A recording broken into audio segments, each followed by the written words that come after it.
So when I first started, I kind of did it like very formal. I Okay. did it very like Professional, business-esque. Yeah, you know what? I did it very by the book of an interviewer. Okay. I did it very, oh, so you're involved with XYZ, and and try to build a relationship off of that and speaking to somebody, which is fine. I mean, you do, but I've found that like the best conversations happen when you just chill and get to know one another naturally and organically. It's fluid, bro. It's fluid. That's it. So it's like, we're sitting, it's those Long Island nights. I know they have them everywhere, bro. I know they have them everywhere. Bro, I live in Long Beach. Yeah. So it's like, yeah. So it's like, you get those same glass table with everybody from the 100%. area. You get to actually just bullshit and just talk about shit. You could talk about if you think aliens are real, you could talk about the bullshit that they're putting in our food, or, if you think that the school system is really helping kids, like, bro, don't get me started on that one. I'm the 14-year teacher. I need you to get into that one too. But it's just like, I found that those conversations and those, that style is really what helps people connect, because then they feel like they're sitting there right with us and they're going, oh shit. Like, But that's what I love about your stuff. It never seems scripted. It's fluid. Like you or your guests are just like speaking from the heart. And that was super dope. Like when Mike connected us, I was like, that's awesome. Yeah. That's awesome. Mike's my boy. We played soccer together in college. Oh shit. Okay. Yeah. I know Mike a long time. And his shop is not far from where I live. Okay. So it's cool. Yeah, you gotta support the homies from the 100%, area. Listen, I have 100%. a lot of people that hit me up and they say, "Hey, I'd love to come on the podcast. I'd love to come on the podcast." And I had a couple of friends recently go. They're like, "Oh, well, is it annoying when people hit you up to do that?" I said, "Absolutely not. If the people are genuine, For sure. If they're not genuine, For sure. and they're really just coming on because they want to plug their business or shit like that."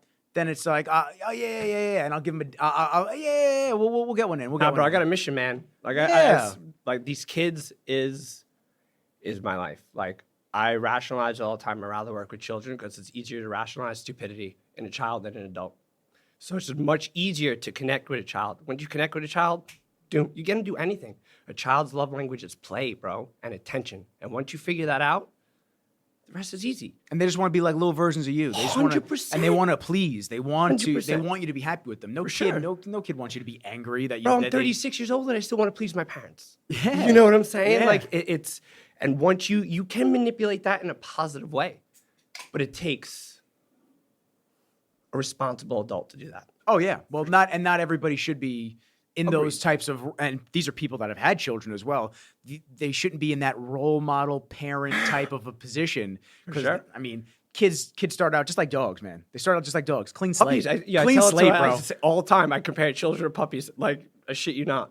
Clean slate. 100%. So like everybody starts with a clean slate. Everything is good. And then your sick, demented, twisted fucking ways have now made this kid neurotic, angry at everybody, this and that. Yo, you gotta show love. You gotta be firm. You gotta be assertive. You gotta let them know that certain things are not acceptable. 100%. But at the same time, it's like positive reinforcement. You gotta bring that shit in. Yo, bro, I preach that. My wife the biggest thing she's taught me is reflection.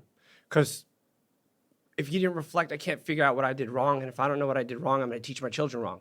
So like, she's really taught me to stop and pause and analyze my behavior so that I can adjust it moving forward. And that whole concept, like it works, but kids need to see modeling and consistent modeling for it to actually go into effect. Just like this fitness shit, right? If a little kid sees mom working out, what's the little kid gonna want to do? Work out. 100,000%. That's why you see all the CrossFit athletes that have their kids, or the Men's Physique or Miss Olympia and all these different fitness competitors. They have children and they're still working out and they're still keeping a fitness 100%. lifestyle. They're measuring their food. They're doing everything. And the kids are fit too. And they're working out early. So you look at them, they go, well, what happened? Oh, well, it's in the genetics. It's elite. No. That's taught. Yes. They're showing them that they have to put hard work in and do their thing. So that's my favorite part crazy about this fitness shit, and especially with these kids, and especially the special ed community, because I could talk about that for days. They're under. I'd like 100%. I have to get into you as a whole prior to everything as well, but continue your point. No. I'll pivot real quick. So I'm so dedicated to special needs community because I was identified as a special needs learner young. ADHD, dyslexia, grew up in an immigrant household. School was hard. My mom did the best she could, guided me, tutors. It wasn't looking good for me, bro. And I found that one teacher, and then here I am, master's degree, postmaster's degree, 14-year educator. It can be done. And making an impact in the community now. Huge impact. On every teaching interview I go to, I'm here to repay a debt. Period. Period, period, period. Because if I didn't have that one teacher, I wouldn't be where I'm at. And this community goes undervalued, and all they need is connection, bro. You don't know what they're dealing with at home. Single mom, drug addict, this, that, that. You're that connection. You're the best part of their day. Kids are people pleasers. What are they going to do? Come to school every day to please you so they get that positive reward. And that's what happened to me, and it changed my life.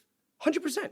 Odds were against me, you know, and I didn't even have a severe like autism or Downs. Like I had potential, but that one teacher showed me that the potential I had in myself. You know, you're reading every day and you're told you're not good at it, but nobody's taking the time to improve it. Yeah. Like if my peers are at a 6th grade reading level and I'm at a 1, that's a huge gap. It's easier just to push me along, which is what happens. And that's why kids are not prepared for the real world. But I had a true educator, Miss Landman, shout out, love her. She's definitely retired by now, but she changed my life. And I'm just trying to do that because every child has that potential.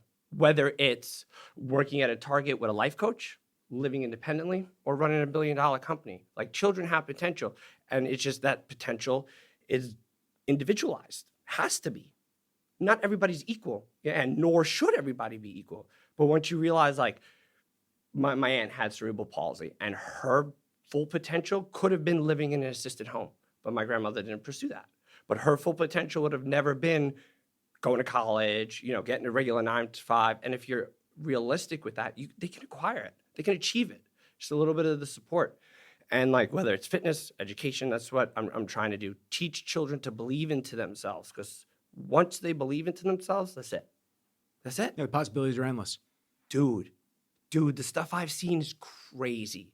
Children accomplishing. My favorite part of teaching fitness or in the classroom is the light bulb. You see it. And once they, holy shit, I did that. New child. And like, we have a deficit in education. We don't have those qualities of teachers. Like the new teachers I see coming in are out of the field in 3 years. Yeah, it's all bullshit, man. It's corporate education. I say that about corporate medicine, corporate food. Like we're a cookie cutter agency approach, and we're doing injustice to our children. And we're never going to compete in a global economy unless we truly educate. Oh no, we're fucked on the global scale. We are so we fucked are. on the global scale, man. Yep. And I don't think people really understand how fucked we are, because we are so far behind on so many areas, and the attention is just pushed into so many nonsensical ways and manners. And you know, it's crazy because so I go back to my schooling. I never enjoyed. We all should though. I never enjoyed school. Me I really neither. didn't. Hated it. I didn't enjoy school. I went to private school when I was younger, and then I went to public school from. I want to say I went to public school from 2nd or 3rd grade on, and I just didn't love it. I didn't love the teaching environment. I never connected well, and I just wanted to get the fuck out of there. Mm-hmm.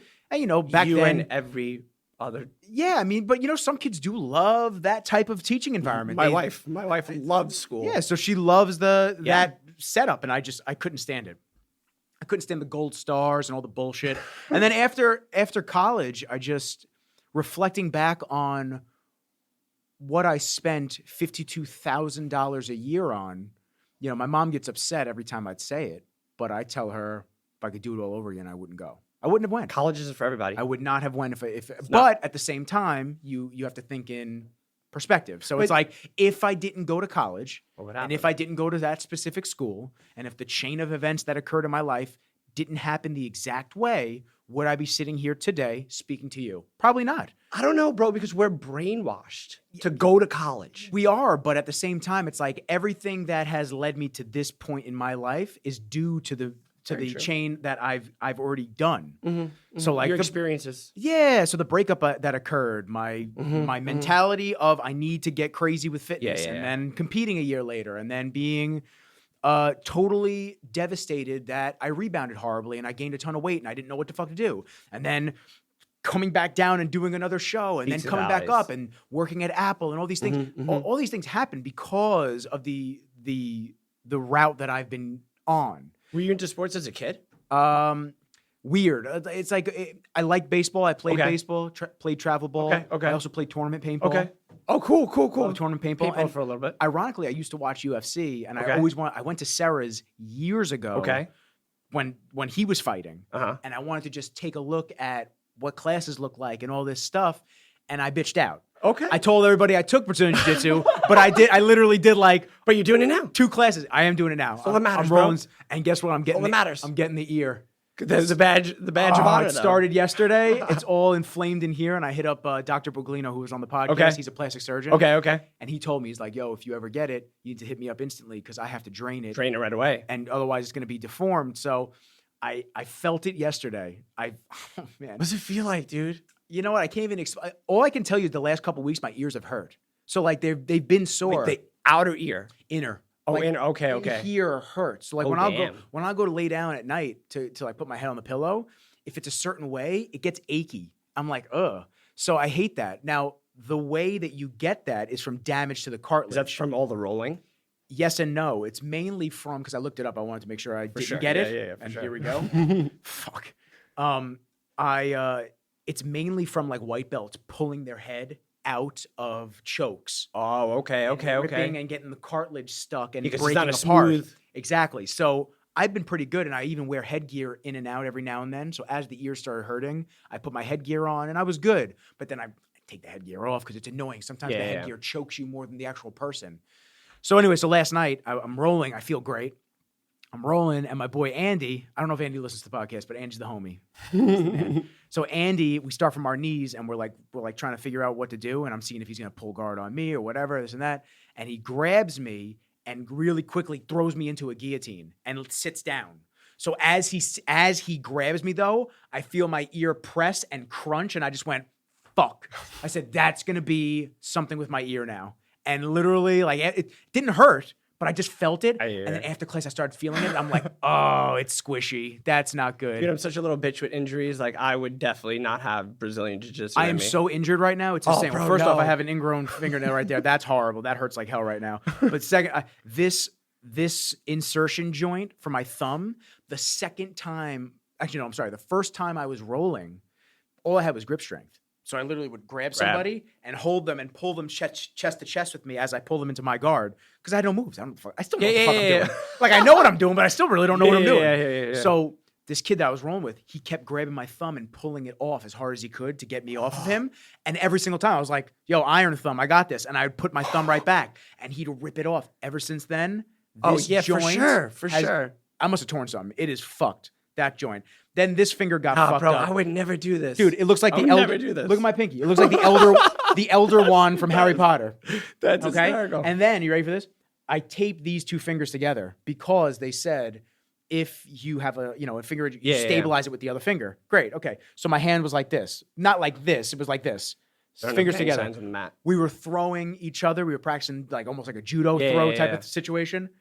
My boy throws me. Totally fine. He was part of the plan. Yeah. I land like this, and the knuckle cracks. My middle. I'm like, yo, I can't catch a fucking break. Bro, yesterday I was coaching and I was playing around with the kids and I rolled my ankle. It's all taped up right now, bro. Like, I'm going to play a D1 national game. I swear to God. Oh, yeah. Yeah, and my oldest son. Yeah, Scotch tape. He's like, fuck it, let me get this 100%. thing going. He coaches with me and he's like, bro, you went white. I felt a pit in my stomach. I almost threw up. I was like, am I really about to pass out in front of all these kids? Oh, it's over. Dude, over. All my like Coach Tony spiel out the window. I told John, I was like, can you like take over? I went to the side. I did like some box breathing. Like, yo, I legit thought I was going to die. I'm 36. Is it like, is it the mental thing for the injury, or is it just the pain? the mental thing? Oh, shit. Because if I'm off my feet, I can't coach. Well, that's the thing. It's And like, then I have 4 children, and then my wife is gonna get pissed that I have to be on the couch for 4 weeks. So I was like, all that went through my mind. I was like, please. Yeah. And I'm not like the religious dude. I was like, please just let it be a rolled ankle. Oh, damn. Universe, God, anybody. Anybody's sure. listening, aliens, whoever's For listening, sure, please for help sure. me. Please help me. 100%. And I That's- heard the crack too. I was just like, That's how I feel, to be honest with you. Like when I've been doing all this fitness stuff, like today, now my back's shot. My lower back is shot. So it's like I'm doubling up. And did you do any sort of recovery? Like I go to the homie Scott. okay, That cool, dude cool, Scott, cool. and like a physical therapist. Or yeah, like so breathing they'll coach. work on me for an hour and a half. Awesome. They'll beat the As shit you out of should. me, stretch me We have out. to undo all that we do, and working out in the gym is beating ourselves up.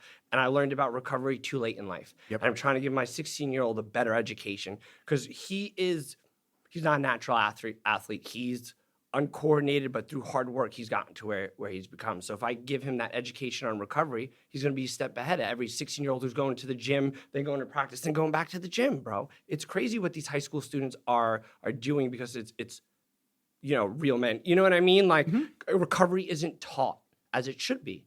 Like if you're teaching someone proper form of deadlifting, then you should teach them how to recover from that. Like, and it's just an education that I had to get as an adult. And I just started putting emphasis into like recovery work, and I feel great. I'm my own worst enemy. As we all are. Because I'll give advice to people, and I'll give advice to everybody and say, if someone comes to me and talks to me about an injury that they have or something that they've sustained and just continue to train on and this and that, I go, no, you can't do that. You have to take off time. You have to recover. You have to go get work done. You have to do this. You have to do that. Then when I get injured, I don't take any of my own fucking advice, and then I'm hurt longer. Because I don't want to be off the mats. Sure. Right now, I feel dangerous. I feel yes, good. Let's go. I feel good. Like I'm not playing. The kid feels good. So I haven't felt like this in a long time. Good, bro. And I've never felt this side of me with like the jujitsu because I've never done it. Yeah, so it's like I feel. I can't even explain it. To be honest with you, bro. Yes, I feel confident, but I feel just like. Send the apocalypse. I got this shit. Like I'll put it on my back. I got this shit. Like it's it's a weird feeling because it's not like cockiness where I think I could beat people up or anything like that. It's just I just feel good, and I'm finally at a weight that I'm comfortable at. Like I'm finally getting to the point of I'm not killing myself diet wise. I'm working my ass off in the gym, but I'm able to do athletic shit. Which like when I bodybuilt and I did all the bodybuilding, prepping and training for that. I wasn't athletic, if that makes sense. No, 100% it does. Like I was, but you I could wasn't. be a gym rat, but not an athlete. I could deadlift. I could deadlift 500 pounds, double overhand, hook grip like this, overhook. Wild. Like that's why my grips in jiu-jitsu are so good because I used to deadlift without wraps. Yeah, wow. And overhand because I was told that if you did over under, symmetry is off. So I was like, okay, so I'll just do double over. Yeah, so I just did it like that. But now, like this morning when I went to OG, I started out cold. Like you start cold. For sure. The first station that I picked was the treadmill, and it was in 5 minutes. 5 minutes. You had to run 1,100 meters. Oh, damn. I did it in 4 minutes and 30 seconds. Okay. That's dope. 0.62 miles in 4.5 minutes. What? Like that's dope. That's crazy. Dope. It's all. Like I said, I've never felt this athletic before. So being able to do the assault bike and not get winded and crank out fucking. But that's holistic fitness, bro. Yeah, man. That's So holistic fitness. so Tyler and I, I don't know if you see my boy Tyler. He's on my stories a lot. Yeah. I've so seen Tyler and I, we for the listeners that know Tyler, we look at the training that we've done with our boy Tom, with Evan at OG, this athletic, functional fitness of kettlebells and just feeling like you're preparing for the end of the world. Like that's what it feels like. When you grab at Tom's gym, you grab a 250-pound sandbag and you throw it over your shoulder. It's you different. feel like David Goggins. You feel like you're lifting the boats up in the logs. You're like, oh shit, here we go. Like, let's get this fucking shit going. It's a very different training than, all right, we got 4 sets of 10 on the side raises with a kettle, with a dumbbell. Aggressive. It's more aggressive, bro. And so at times we need workouts like that to release aggression that we keep inside during our day-to-day. Yeah. As you should. Throwing some fucking heavy sandbag sounds fun. It's fun. I'll go do it right now, You should bro. come to Tom's. 100%. Let's go. Come to Tom's. Tom's a sick bitch. Yo, Tom, if you're watching, you're a sick bitch. It's unreal. I put him on my story today. He's like scary. Like, really? This is Tom. That's 5 plates on a landmine. That's a big man. A strong man. Wait. He's in the middle of doing it. He's talking shit to the camera. Love it. He's a sick. I love that. He's a sick bastard. That's swag. That's so swaggy. I love that. Oh, this is John. I used to do a podcast with John. His deep ass voice. Panetti, I love you. But he should have a deep ass voice. Yeah, it was the voice and Rizzles. That was the first podcast. The voice and Rizzles. So anyway, Tyler and I have been talking, and we're just like, I have a membership at Bev's right now, and it's nothing against Bev's. It's the best gym on the East Coast, bar none, hands down. Like, no offense to other gyms. It's just that's the culture there. It's different. Gym. You go there and you feel like, yo, Dorian Yates touched these weights. Like, oh, that's like it's a real gym. Like Steve, the owner, he used to train with Dorian. Like he's the lead judge for all the IFBB shows. So you go to that gym and you feel oh, you Hell feel the yeah, energy. it's the vibe, it's the culture. But like I'm at a point now where I haven't gone there in 2.5 months, 3 months, because unless it's for a shoot, Yeah. I haven't gone there because I can't see myself going there to just bench press and go do the movements because I like this functional training that I've transitioned into. Functional fitness. It's great. That's what I preach for youth fitness leagues. It's functional fitness. Functional fitness. It's what you're doing as an adult. Yeah. Now imagine we teach a child how to do it. Yeah. Especially a child who doesn't like sports or a child who doesn't want to be competitive. They have no options, bro. None. No options. Your options as a youth is go play soccer, go play football, go play lacrosse. Lacrosse is huge in Long Island. Go play all these other sports, but nobody's teaching fitness. Nobody's teaching fitness. Like, and that's what I want to do for my kids, give them that fitness foundation where they could pivot to any sport. Like, think about if you were growing up and you had a gym to go to as an 8-year-old where you're pushing a sled or you're climbing over boxes or you're doing you're mirroring CrossFit movements that you may be seeing your parents doing. Your confidence is going to go through the roof. Yeah. For me, I don't know, maybe you as well, I root a lot of my self-confidence in my fitness. So that's always why I'm trying to kill like you were saying, those thoughts of don't be a bitch, take the day off. But now we know the day off is going to do us better than pushing to the gym. And it's all about teaching kids to counteract that voice. Because for me, self-worth is a lot in what I'm able to do physically. And maybe it's wrong to think that way, but a lot of my confidence is rooted in how I perform in the gym or how I perform I was a 2-sport collegiate athlete, so how I perform in a specific sport. And I don't know how to get out of that. I don't know how to get self-confidence elsewhere. And, maybe anybody knows, let me know. You know what I mean? And I think that's a lot to your point. That's why we don't take days off. It's tough. It's tough to not take a day off. I wake up every morning for the last longer than that. You're up early. Yeah. You're up super. I love it. I'm new to the morning crew.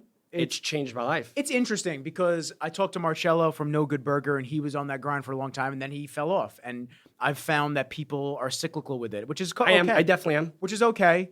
Who knows? I might not start my day at 4:45, 5 a.m. every single morning, but I'll tell you what, man, ever since I've been doing it, my eyes shoot open at 4:45. It's a high, bro. The self-confidence of you're up when somebody else is sleeping. At least that's what it was for me. And getting to the gym, I felt great. Yeah. But days I didn't go, I allowed my perspective of you're a bitch, you didn't get up, you didn't recover. Well, yeah, you listen to a lot of these motivational speakers and you listen to a lot of these YouTube gurus and these people on Instagram. And listen, it's cool to get jacked up and inspired by them. That's great. For sure. But you listen to them and they're just like, don't let the inner bitch win. And you just go, sometimes it has to. Sometimes it has to. I'll tell you what I do. Like the last couple of days, last week, I really was just feeling it. So with the double training, I mean, I'm tired. And yeah, I'm on, bro. and That's wild. I'm only on 2,100, 2,000 calories a day. So it's like, oh, damn. Yeah, so I'm really putting my body through it. And I'm doing shit that I've never done before. I'm doing hard things probably, right? Really hard things. So it's so I have to almost... and you're learning something new, right? Yeah, but that's why I'm so intent on continuing. Hell because, if you don't roll 2-3 times a week... Oh, you're going to lose it. Yeah, you start to fade a little bit, and things are like last night. We were practicing escapes. If someone's mount on top of you, I hadn't done this type of escape in a couple, probably 2 weeks, so it wasn't fresh in my brain anymore. There's so many fucking moves I'm learning. Rebuild those. So it's like I forgot that you have to turn on your side, then with your right leg grab their left foot, bring it over, and then turn yourself out. Totally forgot. So like the kid, I'm guarding one of the kids, and he's doing it, and I go, oh, fuck, you got to turn sideways. No wonder I'm struggling over here. Yeah. And then I'm able to kind of do it. So my brain, I don't want to fucking take a day off. Yeah. So I'm training every morning at OG. I feel good doing that. Hardest part of my day basically is over. My workout is done. I feel great. Mm-hmm. The last time I had an extended rest period was when I was in Germany in April. How long? I was there for 8 days. You didn't train for 8 days? You got something in. I was doing 15,000 steps a day. Oh, yeah. Because I was at the expo. Yeah, okay. So you were moving. Yeah, I was moving. I wasn't sitting around. It's like an active recovery period. Yeah, but training weights and doing things, it was about 8 days. And then I came home. How'd you feel after? I felt good. I feel like there's an adjustment period when I take that long of a rest. So a couple days I don't feel How was it mentally? It's challenging because you feel like everything you're eating, you're not going to burn it off, but that's not how it works. So it's like you have to remind yourself the science of things. Is it crazy we could preach to somebody, but then we don't take our own advice? That's It's fucking wild. That's what I do. Yeah, That's on what the I fucking do. regular, It's on the crazy, regular. and I'm trying to get better at it, but it seems to always be a challenge for me. So for now, it's been again like the only rest day I've taken in the last month. Was probably. Did I do anything this Sunday? No, this past Sunday. I didn't do anything. I didn't That's do it. jujitsu. I didn't weight train. Good, I didn't do good. anything. I felt good. I find that my body. So like I'm not veiny by trade, but I'm getting lean now. So my veins are just automatically showing. Popping. But if I don't take rest or I underhydrate myself, I get flat, no veins at all, even though I'm lean. Yeah, bro. So I'm like, oh, so we need to rest because my cortisol levels are up, Mm-hmm. and I'm feeling like I need to actually chill because I'll wake up in the morning. Mornings are the worst part for me. Achy, Yeah. dude. I wake up, I'm like, oh, fuck. But, anywho. But experience is teaching you to learn to read your body. Yes. Like, it acts as your 20-year-old self. Would they know to recognize those traits in their physical appearance? Depends. 20-year-old me was fat. Depends on who you're talking to. 20-year-old me was fat, so. I hear that answers the question. Yeah. That answers the question. 20-year-old me was, 16-year-old me was 270. Okay. 16-year-old me was 270. 19-year-old me was 18 and 19-year-old me was 180, 185. So what was the shift? What made you say, They told me I'd take an insulin pump for the rest of my life. let's go? I was like, and that okay. motivated you? Okay, I'm good on that. I don't like meals. So I decided I wasn't going to do it. And I dropped from 270 to 190 in one summer. How? I was in summer school. And Okay. I was in gym summer school. Oh no. Yeah. Okay. And Okay. they made us walk the track every single day. So you took And it like serious. I had double gym because I just didn't go to gym for like a whole semester. So like I'd go outside and play handball instead. Yeah. So they made us take double. So I'd be out there for 4 hours walking the track. And you really like went into it walking. Dude, just 90-degree Good. heat, Awesome. sweating my ass Awesome. off. And then I was playing a lot of handball. Okay, and good. then I started doing a keto diet before it was actually keto. Okay. I would go to the deli for lunch and I would get turkey and Swiss cheese. Okay. And I just do roll-ups, no Awesome. bread. Awesome. And I just dropped the weight. And then over the course of a few years, I went back up to 240. I said, no shot, I'm not doing this again. And I dropped from 240 to 150 in 1 year for my show. Okay. Yeah, and I Dude, did, that's really dope. yeah. So That's really dope. I've had Peaks and valleys. I've had the peaks and valleys my entire life, and then this past year, March, I was what was I? I was almost 230. I was 228, Okay. 230, and now I'm 194, 195. And you feel like this is a happy weight for you? Like I'd like to get down 10 more pounds. okay. Okay. I like to Dude, get- you look good, bro. No homo. Thank you. But I like, you look good. You look good. I appreciate it. You know what? When I look at the camera and I see a little separation, I feel good, but I want to get a little leaner. I hear you. I want to get a little leaner. Okay. I want to get it because I want to be faster, just in case I want to compete in jiu-jitsu. Okay. So I've been thinking Like about, agility stuff or like speed training well, I just want to be faster in general. in general? Like, Yeah. on, Like I want like to be on foot. No, just like with jiu-jitsu. So Oh, I wanna okay, be, okay. I'm fast Okay, already. okay. Like when I can bridge a dude up and I can slide out and kind of Okay. go, and I'm sitting here like I act like I know what I'm fucking talking about. I have no idea what I'm talking about. No idea. I don't even have a stripe yet. I tell all the people that like I've tapped a few blue Oh, man, belts. you're like a jiu-jitsu master. Yeah, I've tapped a few blue belts, and everyone's like, "Oh, Nick, tapping blue belts." I'm like, "Yo, I don't even have a stripe yet." I said, "Nobody give me a stripe because the second y'all start promoting me, That's you're it, going to that's it, expect that's more it, of me, that's and I don't need answers right now." Let them hold you accountable. Yeah. I don't know. I may want to do a tournament. It depends because dudes go too hard and they go Oh, too crazy. That's exactly And why I wouldn't do it. And I don't need a dude ripping my fucking arm in half at a tournament because he wants a plastic trophy. I won't. Dude, that's why I stopped playing soccer. I won't tolerate Stop. it. Oh yeah, I'm sure. Stop. I'm like, I'm not in school for this. I'm not getting money from this. I'm done. Like, I'm not gonna get slide tackled in the kneecap and then have to call out of work. Yeah, no, Like, fuck come that. on, Fuck bro. that. Fuck that. That's not my moneymaker. It's not anything like that. No. By the way, you see how you're talking on the side of the mic? See, I told you it happens to damn. everybody. No, you're Damn, good. you're good. drifted. No, you're good. Nah, you're that's good. all I'm gonna think about now. No, I bust everybody's chops. So actually, I do want to get into like rewinding a little bit. So, Definitely. what was it like growing up and being told that you weren't 100%? I guess for scholastic. So you said you were diagnosed. Yeah, yo, dude. So like, it's wild because I don't even want to say 100%. Like I want to backtrack that and Sure, say for it sure. properly. Like it's when you get told that you have a learning disability. That's tough. Especially if I didn't know any better. I was 6. I don't know why they even told me, to be honest. They told you directly? Yeah. That's fucking crazy. Or, yeah, they're like, yeah, you're special. I'm like, what? Oh, man. Like, yeah. And like, Thanks. I feel like you could have waited a little bit because at 6, I was like, damn, I already immediately thought I was different. Well, it gives you that self-doubt instantly. And then when my peers are learning to read at triple my rate, I'm like, fuck, man, they're right. They're right. And like school, my self-confidence went down. And then what happens? I have ADHD. My behavior goes up. I'm a nightmare. And it's like, I just feel like that could have waited a little bit or let me struggle a little bit and not know why. You know what I mean? But it was rough. I hated school. Hated it. Like every day I would cry to my mom. I hated it. Learning wasn't fun. It was hard. I didn't get it. And it's like, think about people who go to a job every day and hate it. Right? That's me until fucking 12th grade, bro. Yeah, it's tough. 12th grade. And it's just like I had to show up to a place that made me feel like shit every fucking day. And I give off the characteristics. I'm loud. I'm flamboyant. Like, oh, you must think he's confident. Nah, bro. Like, my insecurities are deep, you know? And not even my wife knows how insecure I am. Because what man wants to show that they're insecure? And I feel like it all started in school. It just always made me question myself. Always. Until, I found a teacher who held me accountable, would take me in during lunch, after school, play these like elementary flashcard games. Like I'm in 7th grade. I'm supposed to be reading chapter books. We out here learning like letter and sounds and phonics.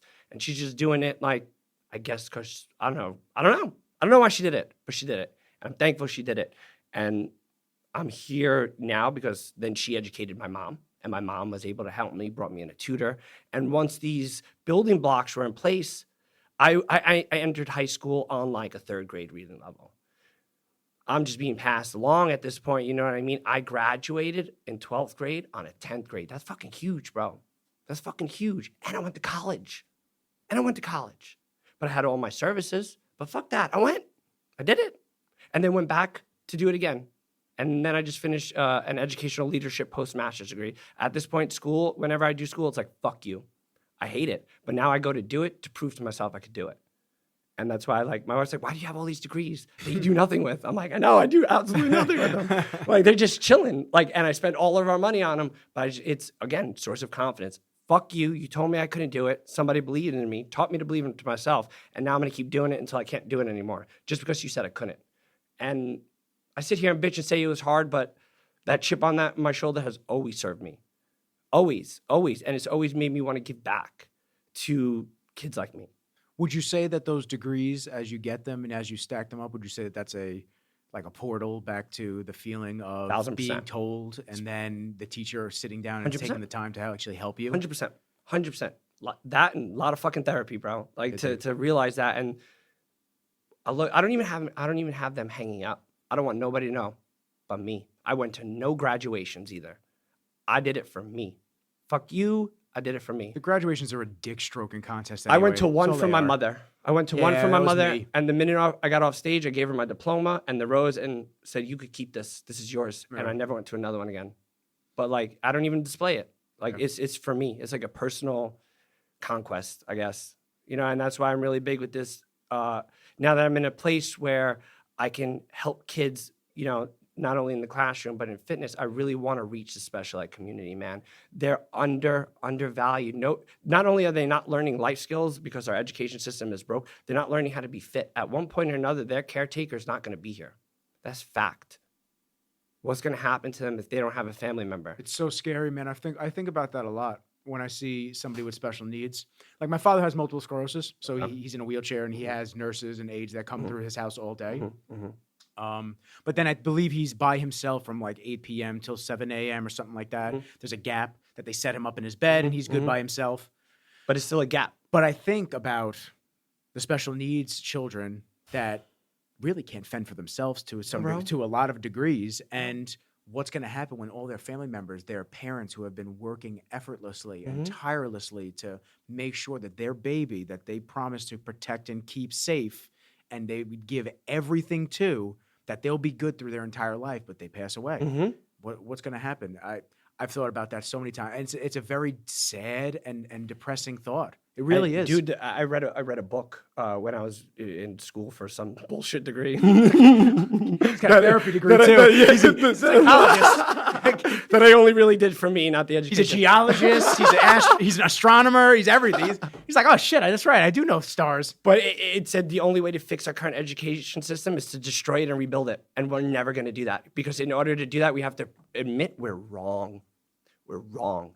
Education, Rockefeller used to donate millions, $200 million to education back in his time. That's an astronomical amount. And when he was asked why are you donating to education? And he said, I want a country of assembly line workers, not critical thinkers. And we've never changed that approach, bro. Our biggest fail as an education system is we say holistic education. Suck my dick. No, we don't. We just teach you to take tests. We don't teach you emotional intelligence. And I've always worked in low-income areas. That's by choice. I've been offered jobs in North Shore. No, they don't need me. I'm working in low income. And we're not teaching social or emotional intelligence. If we teach kids how to control their anxiety or at least get it to a place where they know to ask for help, that's huge. That's huge. Vocalizing, hey, I don't feel good. My heart's racing. Okay, let's do some box breathing. If that doesn't work, we'll take you to the nurse. She'll do your blood pressure, make you, like, you know what I mean? Like, that's the point where we're at. Like, our education system is so broke. Like, Dr. Phil, you know Dr. Phil? He just released an article. And in that article, he shed light on the educational economy or systems around the world, how they reacted post-COVID. Europe, China, sorry, Europe's not a country. I got you. I'm not really a teacher, but you know what I mean? Yeah. So like they've all decided to double down. Let's make our curriculum harder because we have to address the learning gap. Yes, it's going to be harder for the next 5 years, but it will level out. You know what the United States did? We're probably teaching them how to lick doorknobs. We fucking made it easier. Of course we did. We made it easier. And this is why I preach to my wife about why we have to hold our children accountable, because I'm a teacher. I know they're not getting it in the classroom. Nope. I know they're not getting it. And we live in Long Beach, which is a beautiful community, and I love the school district. Teachers are great. Most of them live there. You're not, but the system as a whole is not holding children accountable. Do you know we don't do homework anymore? Really? It's too stressful. Right, bro? Wait until the IRS fucking audits you. That's stress. It's too stressful. Not having homework. Get out of here, bro. Yeah. Get out of here. I remember coming home like, this fucking bitch gave me this, and I got an essay due tomorrow. Yeah. Nah, it's like light now. It's light. That's crazy. We don't want to stress them out. Yeah, we don't want to stress them out, yeah. Yo, bro, I'm sorry, life is stressful, dude. Yeah, you got to get used to it, dude. Yeah, do hard things, and you can see that you can do hard things, and consistently do hard things, you'll realize you're strong enough to do whatever it is you want to do, yeah. Period. Nobody has made a success of themselves with an easy path. It's impossible.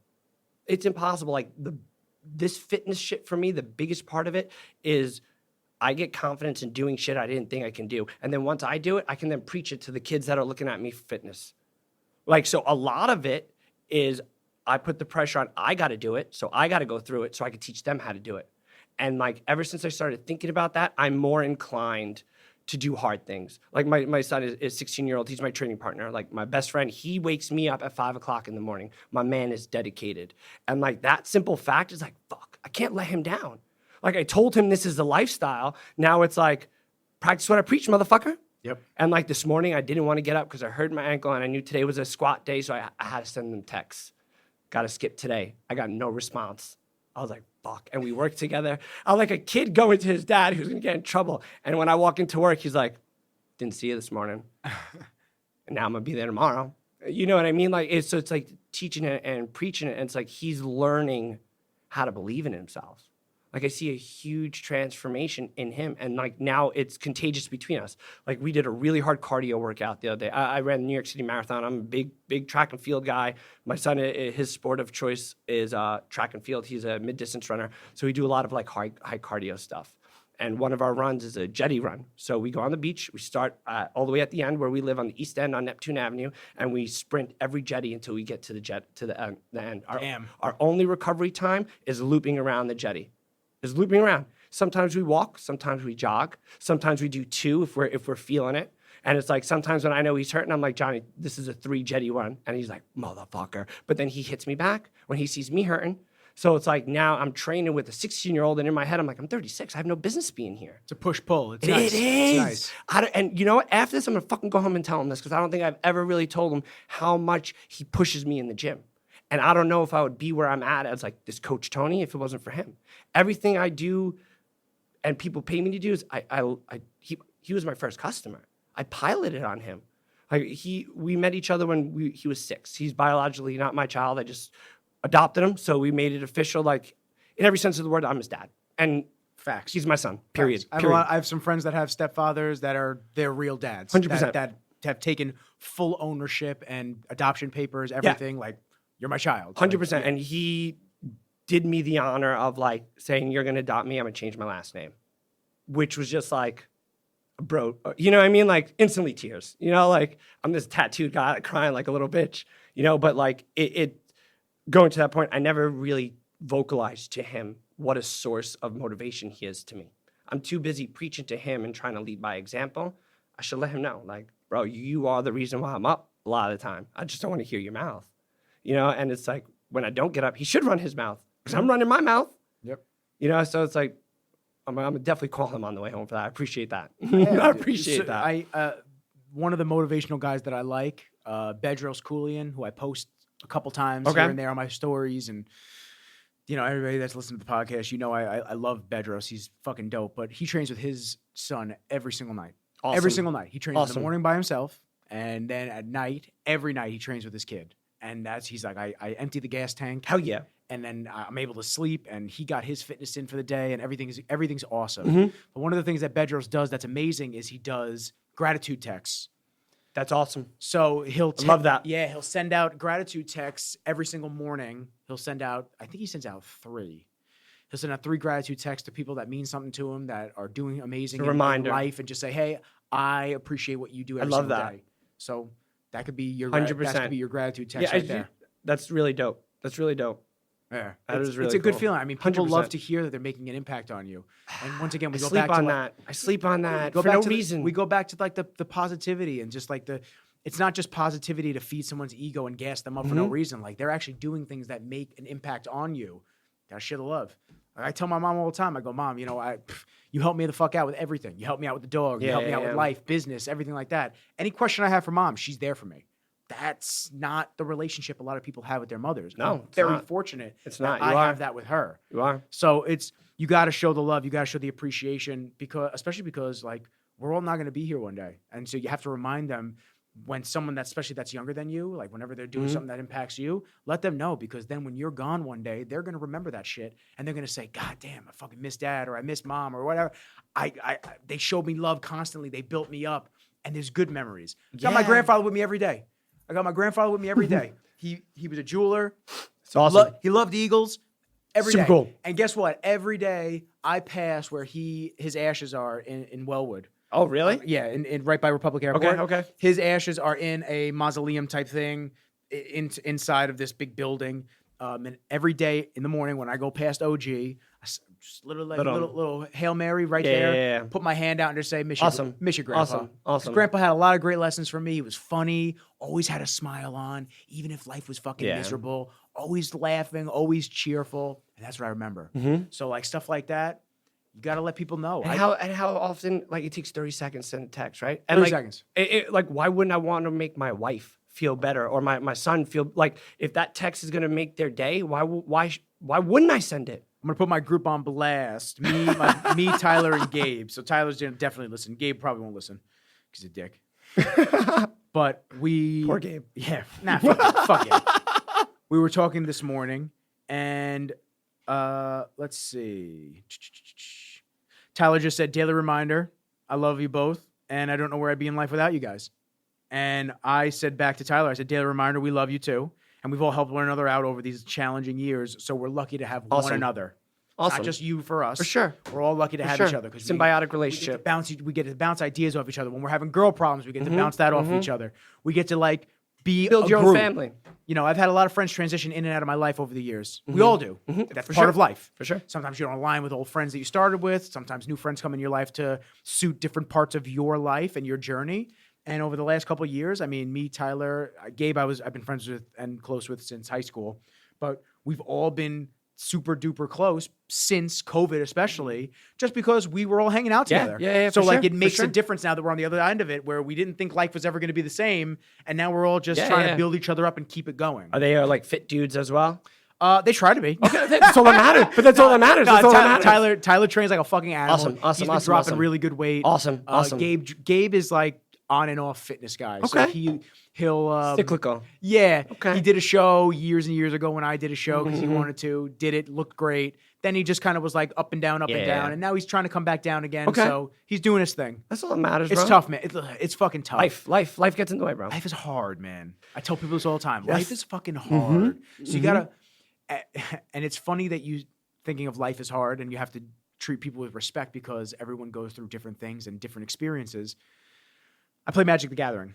I love Magic the Gathering. Is that like It's a card game. Okay. It's like a Pokemon, but not like a Pokemon. Got you. It's not like little monsters. I got the premise. Yeah, there's like actual areas and Like a Dungeon and characters, Dragons type of deal. Sort of. Like they come Okay. out with different sets, so they just did a collab. Oh, that's cool. That's They cool. just did a collab with Lord of the Rings. Oh, that's dope. So I love playing Magic the Gathering because it takes a lot of brain power, and you wind up sitting there and like going, "Oh shit! Like if I attack Scenarios. this, he's gonna come here." And it's almost like a game of Stratego. Chess. Yeah, chess, Stratego. So, I go to different card shops. Okay.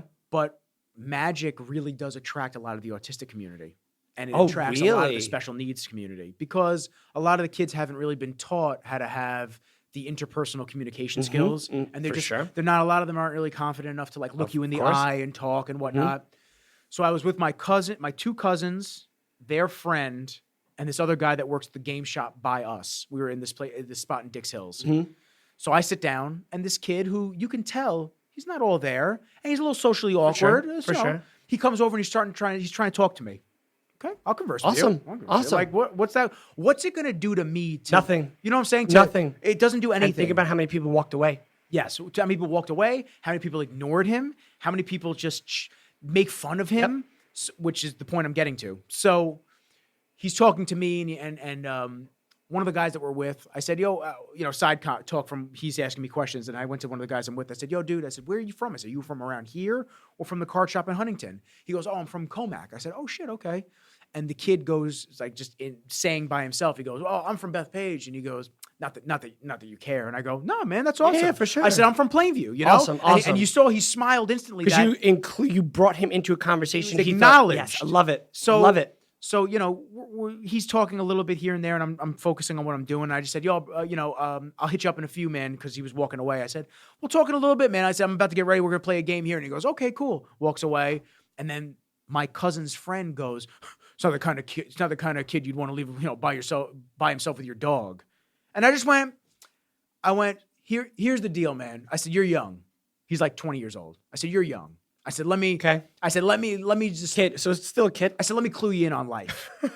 I said, "What I've learned, Love it. being almost 32 years old, is that if I was to have a child that wasn't all there and didn't have those social skills like I do, because I was born with the gift of gab Yeah. and being able to sell and look people in the eye and this and that and talk, I said, I would hope that when he goes to play or do things that he enjoys, man. that the people there would give him the same respect that I would my own son in my own home."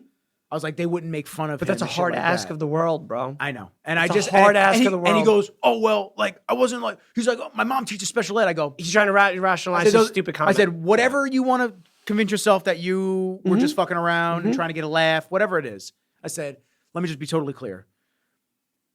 You just have to treat people with respect. Unless they give you a reason not to, I treat everybody with respect.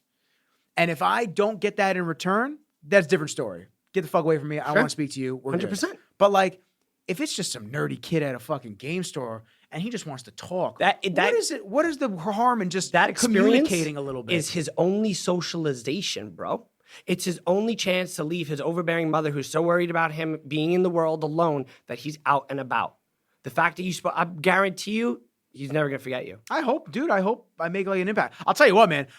I'm not everybody's the like most that. athletic person in any place. When I go to these game stores, I'm the most athletic person. I look around, I'm like, God damn, this feels kind of good. I'm usually around Mr. Olympia and all this That's shit. awesome. This feels good. That's hysterical. So like, I don't know, maybe I'm like the jock in the group, and I'm looking, Yes. I'm like, oh, come play with us, You man. ride that wave, bro. You ride that wave. I love it, man. As you should. It's fun. Listen, does it get awkward sometimes when someone doesn't really know how to talk back to you? Yeah, sure. Yeah, it gets awkward, but I mean, what? But then it's up to you to kill the awkwardness. Yeah, and you go right back to, all right, let's play a Yeah. game. Let's get Yeah, this going. man. Let's get this going. Yeah. We're playing a game of mythical creatures. Fucking who cares, bro? I'm a 32-year-old man. There's this little That's kid. amazing. There's this little, and then I want to get back to you. There's this little kid at our, he's not little, he's in high school. Super nerd. Like, we're talking, oh my God. I call him Young Sheldon. He's like super nerdy. I love him. He's great. But every time I see him at the shop on a Friday night, like this is what I'm doing. 32 years old. This is why I don't have a girl. I'm fucking at the card shop. You're gonna meet her at the card shop. Oh my God. So like I'll see him and I'll put my hands on him, like on his shoulders. I'll be like, what's up, baby? And he'll be like, hello. Like, hello. I'm like, yo, we getting a game in today? Like, come on. He's like, okay, sure. Like, his anxiety's through the roof. but then we hang out, we Yeah, play, yeah. and it's cool, man. So it's like, cool.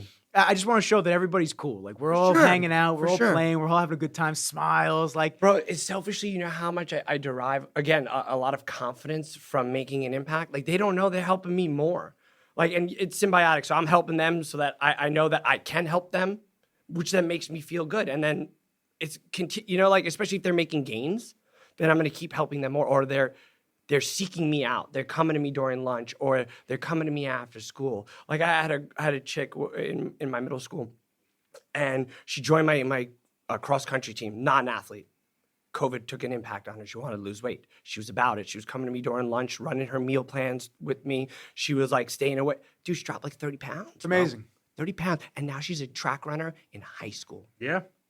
And she's by no means the definition of a track runner, but she out here.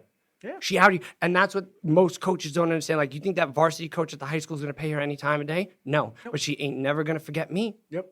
And I'm not, not to be cocky, but like, I rather help that sort of athlete at this stage of my life. There's one stage of my life where I only wanted to work with top tier athletes. But now I want nothing to do with top tier athletes. No. You want to go to D1 school? I'm not the coach for you. Like, I'm in it for different reasons. Like, I'll coach my son's varsity track team. That's it. That's my only exposure to high school athletes, unless they want to come visit me at the gym, and I don't take payment from them. So if they help me out with the little kids, or they help me out with a one-on-one session with a special need kid, I'll pay them with a one-on-one session after.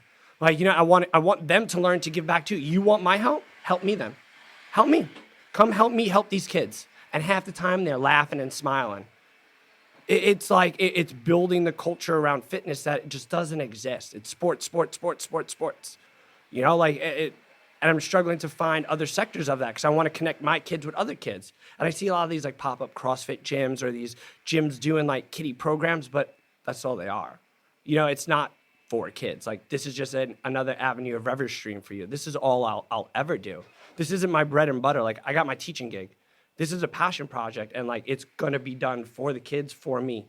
And like, my wife is the brains behind the operation. She's the businesswoman. She handles, I'm here where I'm at, even being able to run training because of her. And we fight a lot of time because I'm like, no, I don't want to charge them. But she's like, your time is worth something. You have to put a value on your time. Otherwise, people aren't gonna value your time. And she's right, 100%. So our compromise was, we do not, like, special needs kids, there is no talk of money. Like, we are going to help the family, and if they can't afford nothing, that's okay. If they can afford $20, that's okay. If they, you know what I mean? Like, so we've agreed on that, and like, now we're putting moves to really get out and help the special needs community, because I want to, man. I want to be Miss Landman. I want to be that for somebody, whether for my own selfish self-worth or to really do it. Doesn't matter. No, because I think internally you understand that it made such an impact on you. Changed my and life, it bro. changed your life for Changed the my life. better. 100%. You could have been on a trajectory straight down. Jail, drugs. Yeah. That's what it would have been. 100,000%. I learned to buy into myself. And fuck our education system, because it gave me no outlet to find self-confidence elsewhere other than sports, bro. Crazy, man. Fuck you. I can't read. Stop giving me English. Give me like double gym. Like, help me feel good about myself. It's so strange that they'll be so hell bent on banning a specific book, but they won't just like change the curriculum to suit more people. Like you're so worried about There's being money in curriculum. That's yeah, why. you're so worried about being inclusive. Okay, be inclusive. Oh, it's Not dope. everybody learns the same. No. So let's be inclusive. Then let's tailor things for kids sure. that can. And let's not throw them in a fucking room underneath the floorboards, like by the radiator and the creepy janitor. Like you don't do that. Give them prime time. Give them in the same class as everybody else. Don't segregate them and make them feel like they're not good enough to sit straight on with everybody else. I was segregated, made me feel horrible. It made me, and how many of the kids that we segregate don't necessarily need it? Yes, there is a time and a place to segregate a child. Yeah. To move him outside of one learning environment because it's not appropriate. You have to put them in an appropriate learning environment. There's laws surrounding this issue. It's called least restricted learning environment. So you want to put the child in an environment that's least restrictive, that they can learn the best in. So putting an autistic child in a room of 24 children, that's super restrictive. Yeah. But if they have sensory needs or flapping or, like learning, so you have to remove them and it's tiers of it. So yes, there are kids who may need the deepest tier, but there are kids in the deepest tier who don't deserve to be there. And I'd argue that the general number of students that need those services don't need to be segregated. I agree. They could sit mainstream and I hate even saying mainstream. It's just a different way of learning. Yes. That's all it is. It's not like you have to, this is the one way be all, one stream outside to get out of the school. It's like you can have a lot of different funnels on your way 100%. out. Your education, it's not meant to be it's not meant to be learnt in a classroom. It's meant to be felt. It's meant to be learned. Like I'm a teacher. My job is to connect, not teach content. You're not going to learn from me unless we connect. The vibe in not toot my own horn, the culture in my classroom is fucking wild.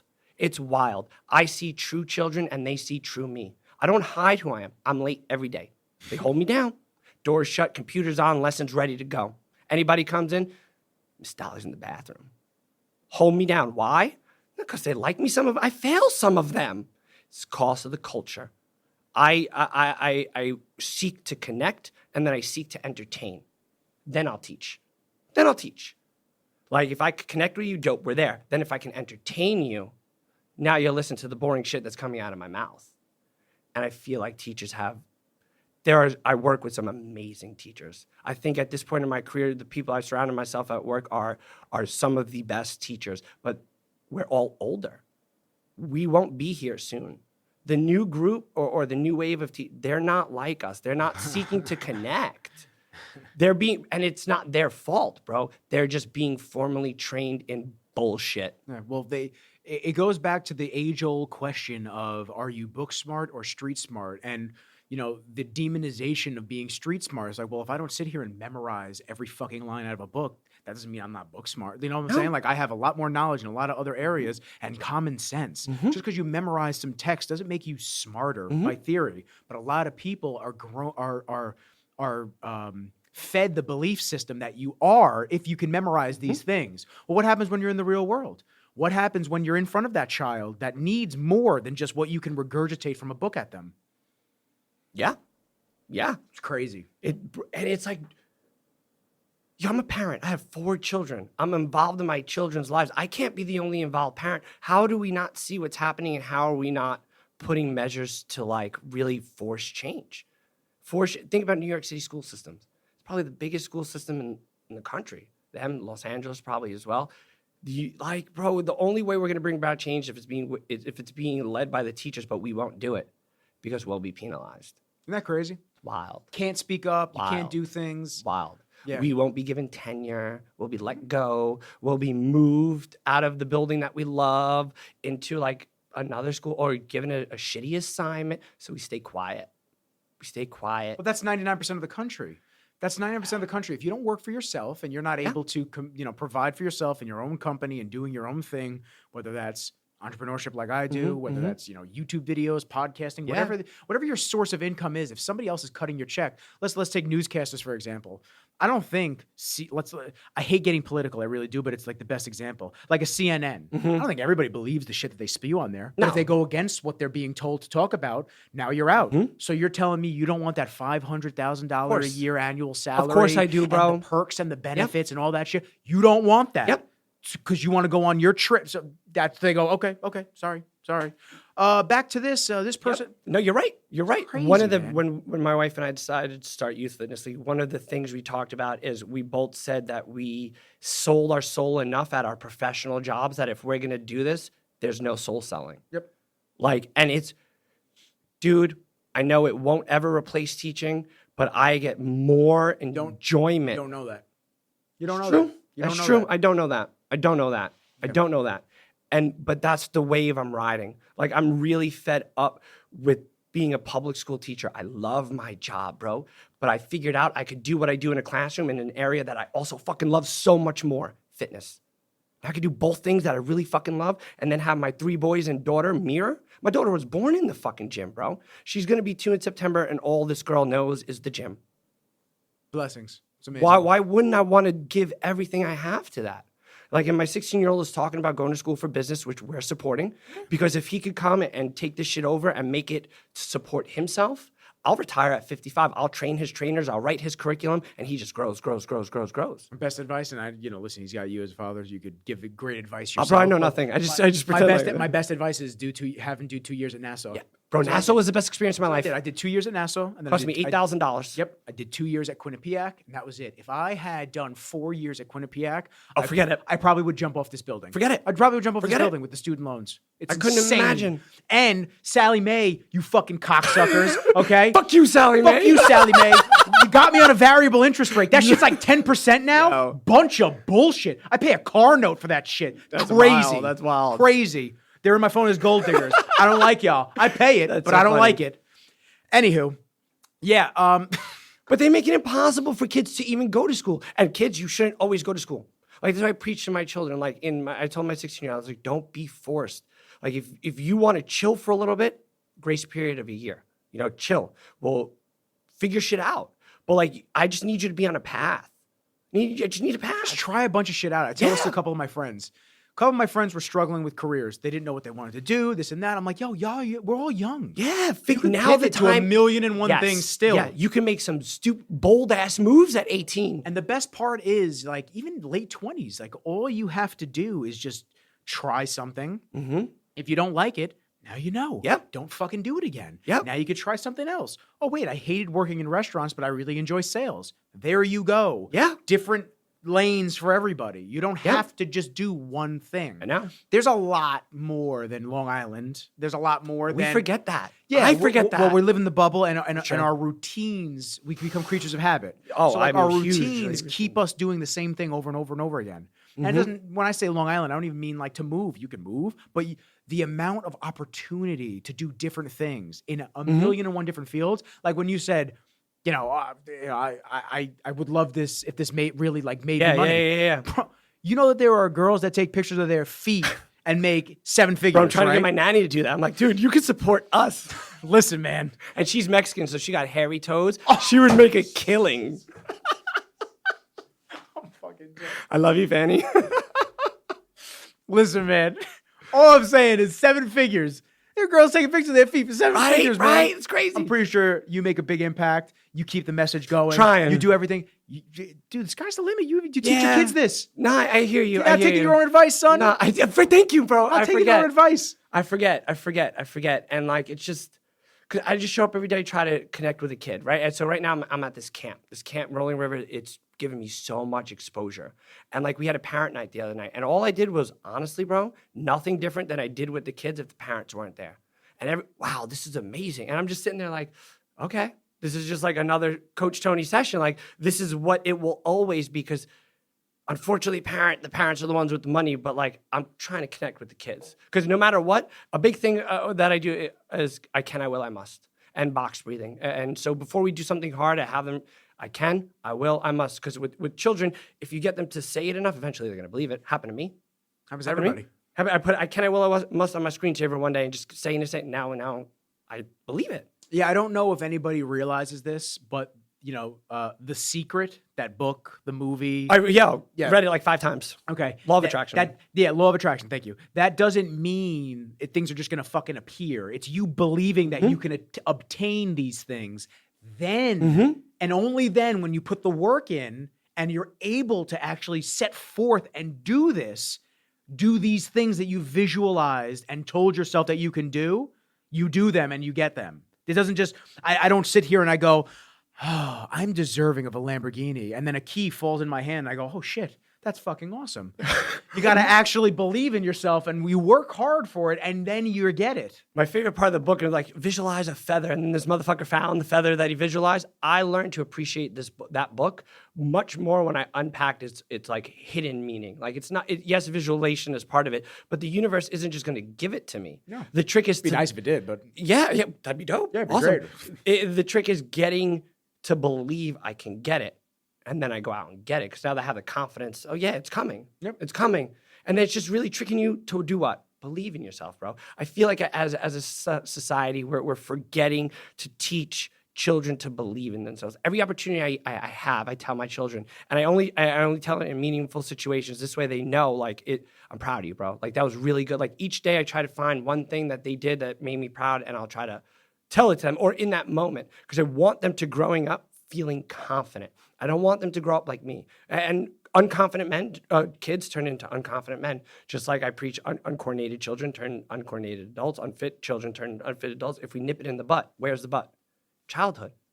Childhood, bro. Childhood's the butt. If we teach kids these skills in their childhood, they're going to grow up better versions of themselves. I'm working, ever since I met my wife, I'm on this path to like righteousness and being the best version of myself to give her. And when I'm not, she calls me out on it, and it's so hard. It's so hard because I'm 36. I'm just learning now. But if I learn those skills at 6, 7, 8, 9, then in teen years, it wouldn't be so hard for me as an adult. And as an adult, my learning curve is lower because it's something new. It's something challenging. It's hard. If you're just brought up learning these skills, it's just going to make better people. And compounds over the years. Yeah, it makes it easier for you. Thank you. Compounds over exactly. the years. And it's the compounding of experience. Like, you have brutal anxiety. You go to and you learn strategies, and the next anxiety attack, yes, it's hard. You feel like you're going to die, but you felt a little stronger doing it. Or you were able to not lock yourself into bed. Like my wife is a prime example. She has, when she used to have a really bad anxiety attack, days in bed. And now, I don't even know sometimes when she has them, but she put in the work. She went to therapists, she didn't just lean on medication. That's work. And why did she do that? To be a better mother and a better husband. I'm sorry, not husband, sweetheart. Be a better wife. 2023. Better wife. wife. Yeah. I don't. You know what I mean? Like, we need to teach that so our youth grow up with that sort of mentality being normalized. Because this bitch ass parenting and this death of accountability in schools, I'm concerned, dude. And with these phones, it's a weird time to have children. I tell it to all my friends that have kids. I go, it's horrible. A weird time to have kids. I don't even know what I would do. Yo, how scared were you to ever call a girl's house? Yeah, man. My kids will never know that fucking fear. Yeah. And maybe that because they'll just like the nudes on the half nudes on Instagram. Stop it. There's my shot. But it's true. It's true. Damn, she didn't like it back. You said it though. It's like I'm so happy I grew up when I grew up. Oh yeah, I'm very happy that I grew up when I grew up. I'm right on that edge. We both are. Yeah, on that edge of just normalcy kind of wavering and things becoming very strange. The high these kids get from social media is so my day-to-day is in a middle school, which I believe is one of the most dangerous age periods because that's when the brain is changing, hormones. That's really where you're going to see what this kid who used to be cute and sweet, what they will be. You know, and it's like giving, I don't want to cite it wrong or incorrectly, but there was a study done where... Everybody listening, forgive him. Yeah, please. Forgive him. Where they... The mob, don't come, please. They compared brain images of, you know, a teen who just smoked weed versus a teen on social media. And it was the same. Straight dopamine hits, man. Yo, wild. Yeah, it's straight dopamine hits. They're not mature enough. I actually turned off the notifications on all my social media. Good for you. Turned it off. I couldn't do it anymore. Like, some still come through. My TikTok following is big. My TikTok following is almost 55K. Awesome.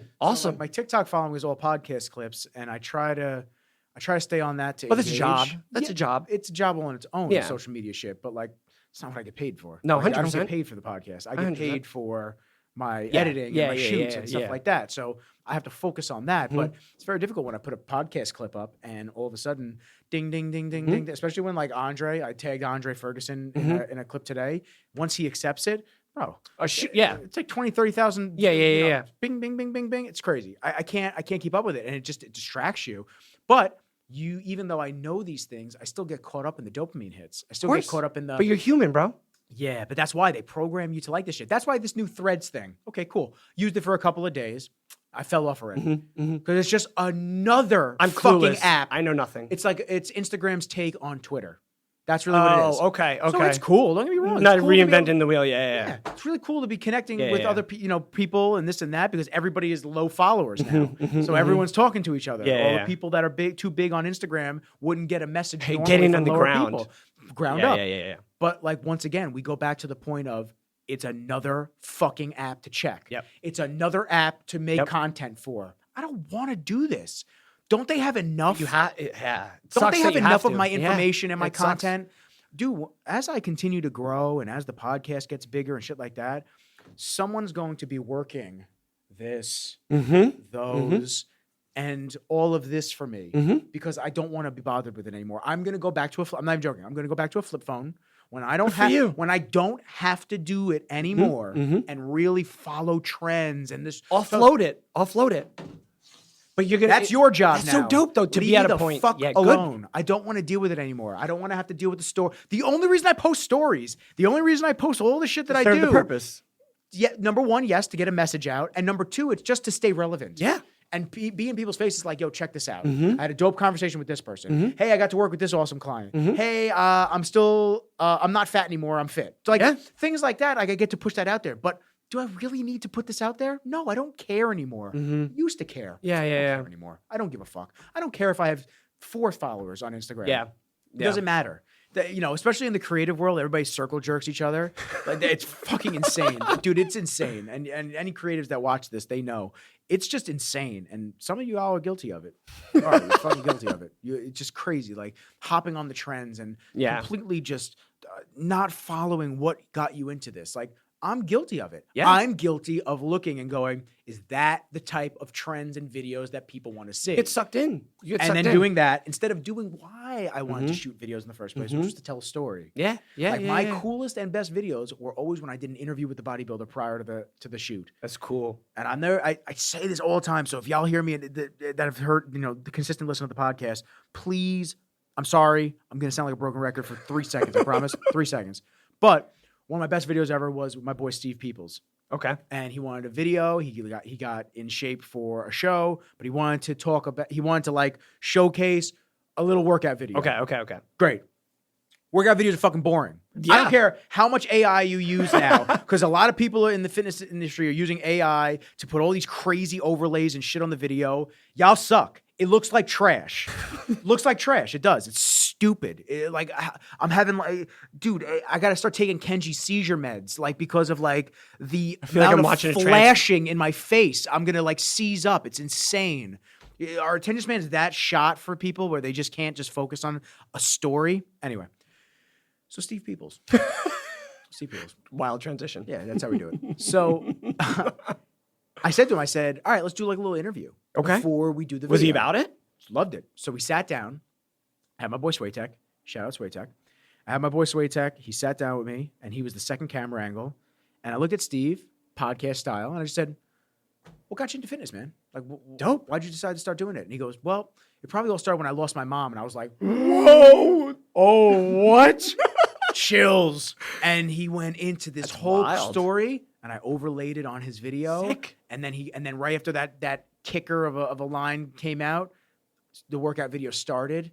I used the song "Take Me to Church." Okay. It was That's deep. dope. That's super dope. That was fire.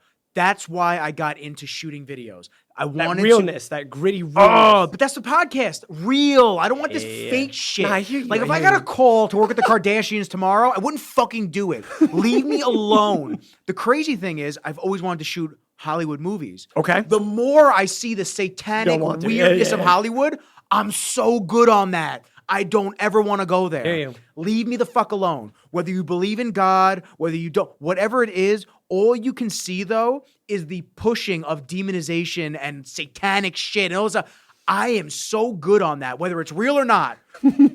I don't want any part of it. I don't want to belong to any cult. It's bad juju. 100%. I don't want that energy 100%. around me. 100%. Whether, like I said, whether it's real or not, I'm good. So y'all can stay in Hollywood. I'm going to stay over here in Long Island. Leave me the fuck alone. And no, y'all can't come on my podcast. No, none of you can. So anyway, that's for me. That's striking points. That's what makes me tick. That's cool. Yeah, it just and it translates over to, you know, getting kids to be comfortable with doing things that they enjoy. But they're not. Because they're doing things they don't enjoy from 7:30 to 3:00. And they're told that they have to do this no matter what. Yeah. You want to go to the next grade with your friends and sit here and do it. And it sucks. And some kids will come to school just for that one art period. It's fucked up, bro. And then this kid was going to go to an art college. Why'd you just fuck around with this kid 6 years by giving him one art class? Like, there's different avenues. You almost to education. feel like it should be. Excuse me. The gassiness. You almost feel like it should be almost like trade schooly. So you can almost pick almost like a college from high school and up, from middle school up. I think middle school should be the testing ground where you what do you expose enjoy them. doing? Exactly. Where you always keep the four core: history or some sort of humanities, science, math, and writing. Those you always keep, and then everything else revolve around it. And like middle school, expose them to a bunch of different stuff, and then high school make it more diverse. But in theory, this sounds great, but it will never happen because it costs money. And the worst thing we did as a society is tier education to property tax. That alone creates diversity. And then the government says they try to supplement it with like Title I. Government. Bro, it's bullshit. So right off the jump, there's diversity. There's diversity. This school district, I'm driving through this neighborhood, really good. Really good. Where, East New York? No. Bronx? No way. Rockaways? There's just a number in the school like that with how many children. You're just a number. I don't give a fuck. Yeah. No, 100%. They don't care. They 100%. act like they care. People in positions of power have really fooled us for many years in every area. Schooling, like 100%. the school board and all these different 100%. places. Government, they've really fooled the general public into believing that they care, but they don't give a fuck. They don't care. Administration internship was during COVID, and that is what I saw. Yep. And that is why at the end of it, I told my wife, I'm so sorry I wasted our fucking money on this, but I will never do it. I will never be a school leader because it's a show. There's always a puppet master to answer to. And what you're saying is school sounds good when you tell people we're here for the kids, but when you incorporate tax dollars, come on, bro. Look at what some of these superintendents are making. What are they making? Depends anywhere from $200,000 to $500,000. Damn. Yeah, in New York, for sure. My district superintendent is one of the third highest in the state. Wild. And I'm over here fighting for a contract. We got it. The 3%. Yay, go teachers. You know what I mean? But it's wild that we're not given, not even money, bro. Fuck money. I'm in a place in my career where I'm okay. Give me resources. Yeah. Give me what I really need. Now I'm a 14-year-old teacher. I worked out my style. I know my style. I know my classroom management. I know how to connect. I got the tools now. Put some money behind me. Let me have a fitness program after school where you're not paying me $15 an hour and I'm using dusty weights. Let me get tracking equipment so I can teach kids to track calories. You know what I mean? Let me do dope shit. It's money. It's money. It's money. Nobody's going to give money to fitness. Why give fitness when we have Which is sport? amazing because when you don't actually put the money into the fitness community and teaching people how to eat healthy and be healthy and all this stuff, you're just creating a back tax of a backlog of problems that are going to occur later in life when they're fat and unhealthy and sickly. Oh, wait. But Big Pharma gets their cut now. So, it's okay. It goes all the way up. Don't start on Big Pharma. Stop. It's okay. Right, bro. It goes all the way up. When they wait. get fat, sick, and unhealthy, and they have cancer from all the sugar they've consumed over the years, it's okay. We have the treatments that will solve that. Medicine is not the cure, bro. All their shit is keeping us sick. You have diabetes, don't take these 8 pills. Don't take it. Go out and fucking do something. Yep. My wife is gonna kill me. I recently found out my cholesterol elevators are my cholesterol levels are elevated. It's genetic. I'm in the gym 4 to 6 times. I eat pretty lean. There's nothing I can do. But I made my appointment with the doctor in September. Why? Because I want to meet with a nutritionist. I want to change up my training style. I want to include more cardio. I want to give myself 6 weeks. In those 6 weeks, if I can't lower it on my own, okay, I want to be here for my children. Talk to my boy at Dexafit. Okay. Yeah. Well, let me get his information after. I would I'll give you all appreciate this that. info after that because they work with nutritionists.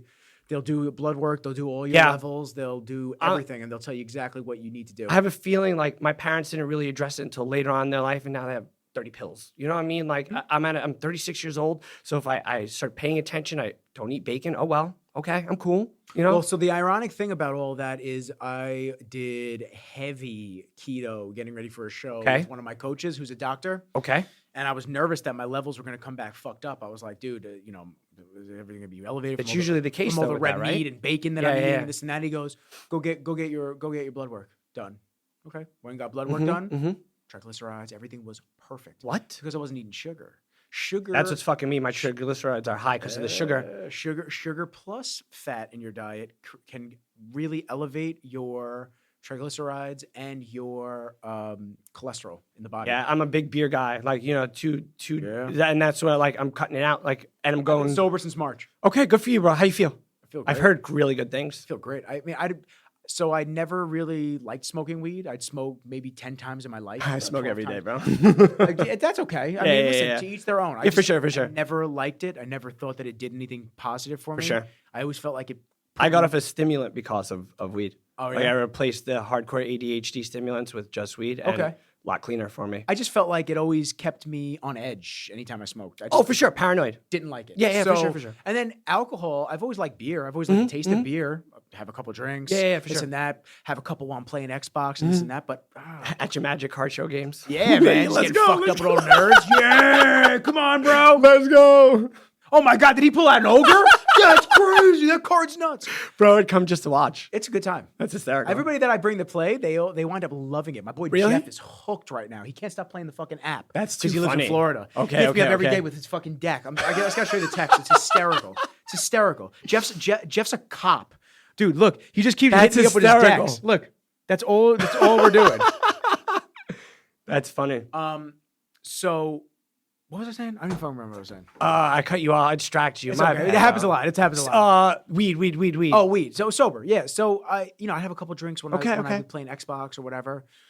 But I started noticing alcohol always made me tired. Mhm. Always made me tired. But when I would go out, like Tyler and I, we go into Huntington Village because I live in the village. Yeah. So it's like dope bars. I love it. So we would go grab food and be like, yo, we'll go out after for a few. Yeah. Bro, I'd have one drink at dinner and I'm like, I'm starting to go, I could just get right in my jam and go to bed. Like, and then the next morning, I'm not drunk. I never got drunk. I never got crazy buzzed. Yeah. But I'm off. Had the drink. There's fuzziness. I'm off.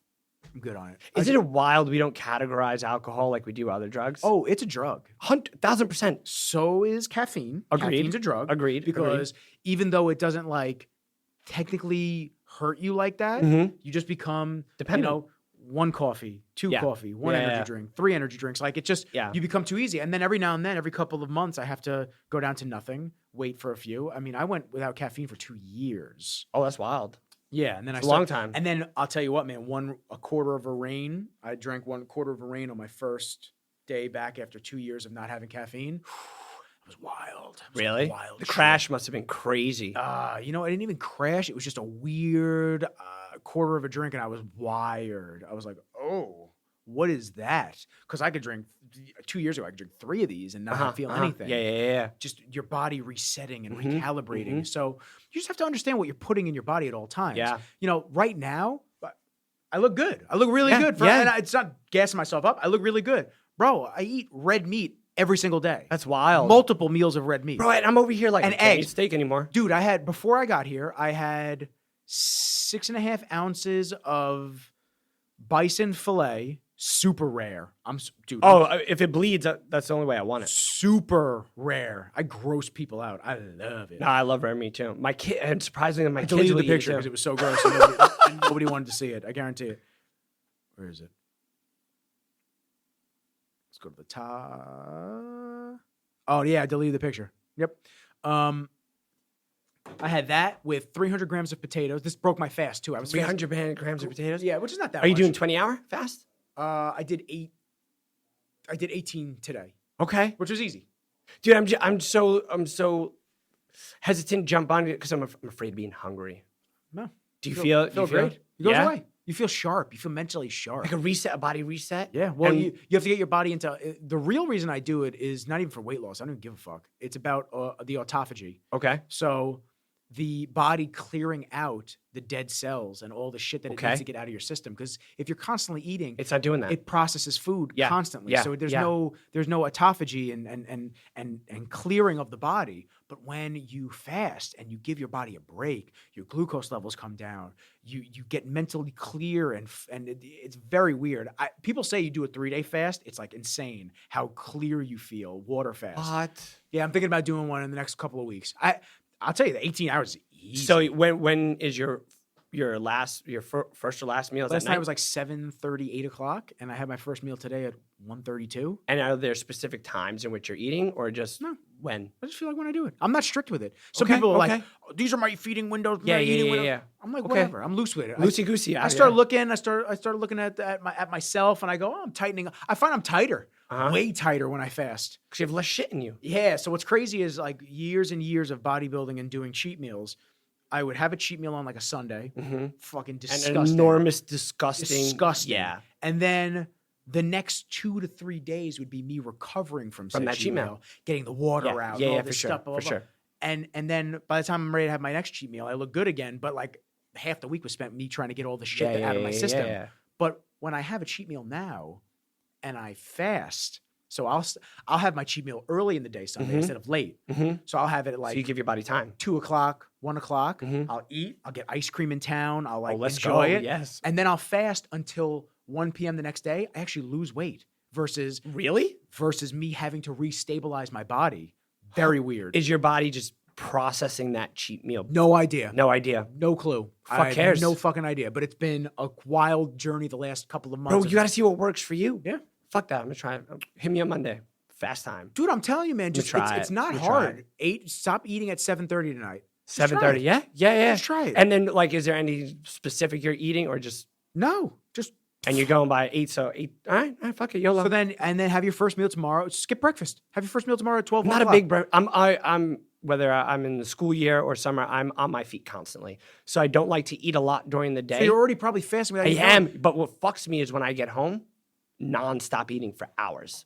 Because I'm making up for all those calories. Because I was up at 5 in the gym. Well, you don't really need to lose weight. No, You're- I'm not you're- looking you're to a lose hard weight. gainer. Yeah, so I'm looking to like level set, and maybe that might help my triglycerides too. It probably will. Probably will. Because what happens is your glucose levels stabilize after, I think it's the first 12 hours. But ironically, the first 12 hours is the easiest because 8 of them or 7 of asleep. them you're asleep. You're asleep. I don't even know you're fasting. Yeah, That's why I laugh when my buddies go, "Oh, I couldn't do that." I'm like, no, you could because 90%, not 90, 70% of the fast you don't even realize you're doing it. And you know, like people with ADHD, we usually don't have much appetite because we don't think.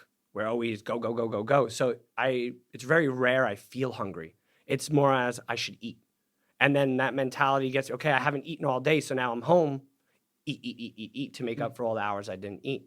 So maybe I just got to clean it up. Give it a try. Yeah, It's yeah, very interesting. And then I want to say the autophagy. I want to like actually give the actual I'm scientific curious. talking points so people know. Oh my god, my Forerunner is on the page. I'm trying not to buy a Forerunner right now. Bro, if it's on your page, you're done. They got you on all levels now. I want it so bad. I want to get rid of my BMW. I fucking hate it. It's actually not true. BMW's a gangster. It's a really good car. I miss my Audi. All right, the definition of autophagy, I'm going to get the little short breakdown. A process by which a cell breaks down and destroys old, damaged, or abnormal proteins and other substances in its cytoplasm, the fluid inside the cell. The breakdown products are then recycled for important cell functions, especially during periods of stress or starvation. You did a good job defining that. Yeah, not too bad. Yeah. I did like the dumb version of it. I like yours better. Understood it. I stopped listening halfway through that.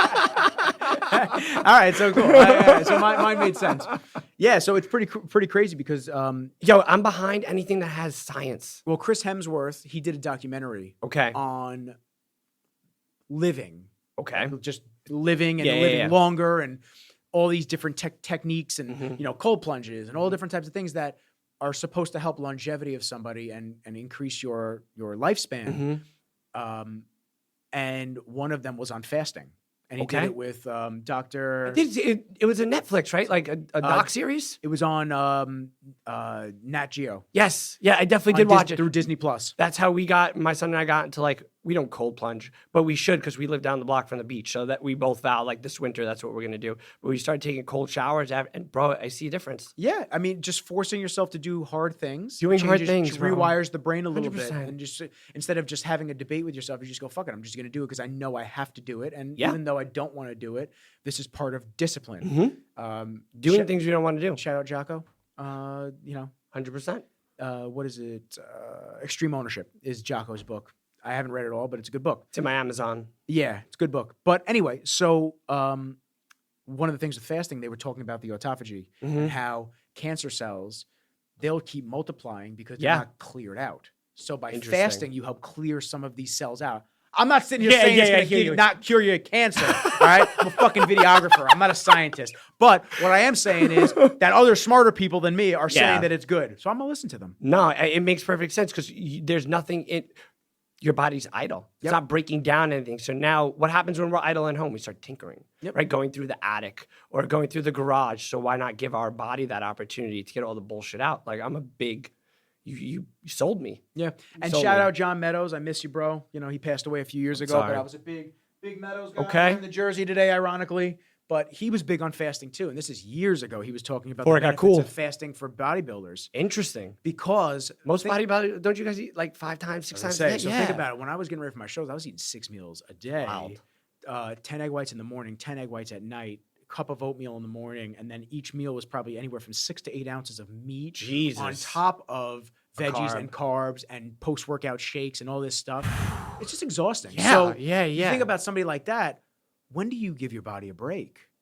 And then you're eating this many meals, and then on one day a week you're eating a huge cheat meal too. Yeah. Your body never gets to fucking chill. True. Never gets to chill out. True.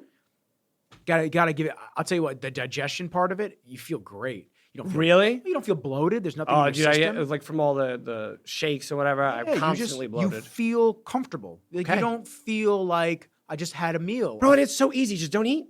Don't eat. Just drink water. Don't eat.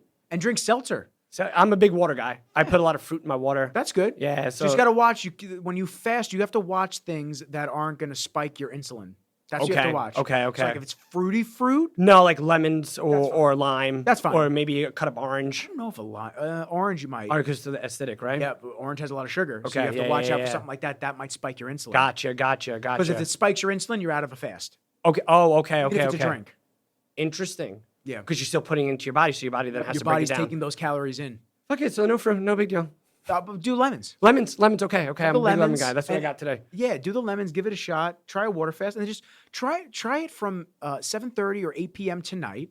Try it, and theoretically, I mean, because then it's only 8 hours in the morning. Exactly. And Andrew Huberman, who's that neuroscientist out of Stanford that everybody listens to now. He talks about all the little life hacks and tweaks that you could do. You know, sunrise, sun in the eyes in the morning, and all these different things. And cold showers, blah blah blah.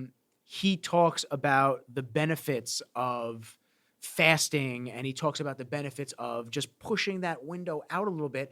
And included in that is don't have food 3 hours before bed because you'll sleep better. You'll sleep better. I heard that too. Yep. And then none of your shakes are taken during the fasting period, just water. Nope, just water.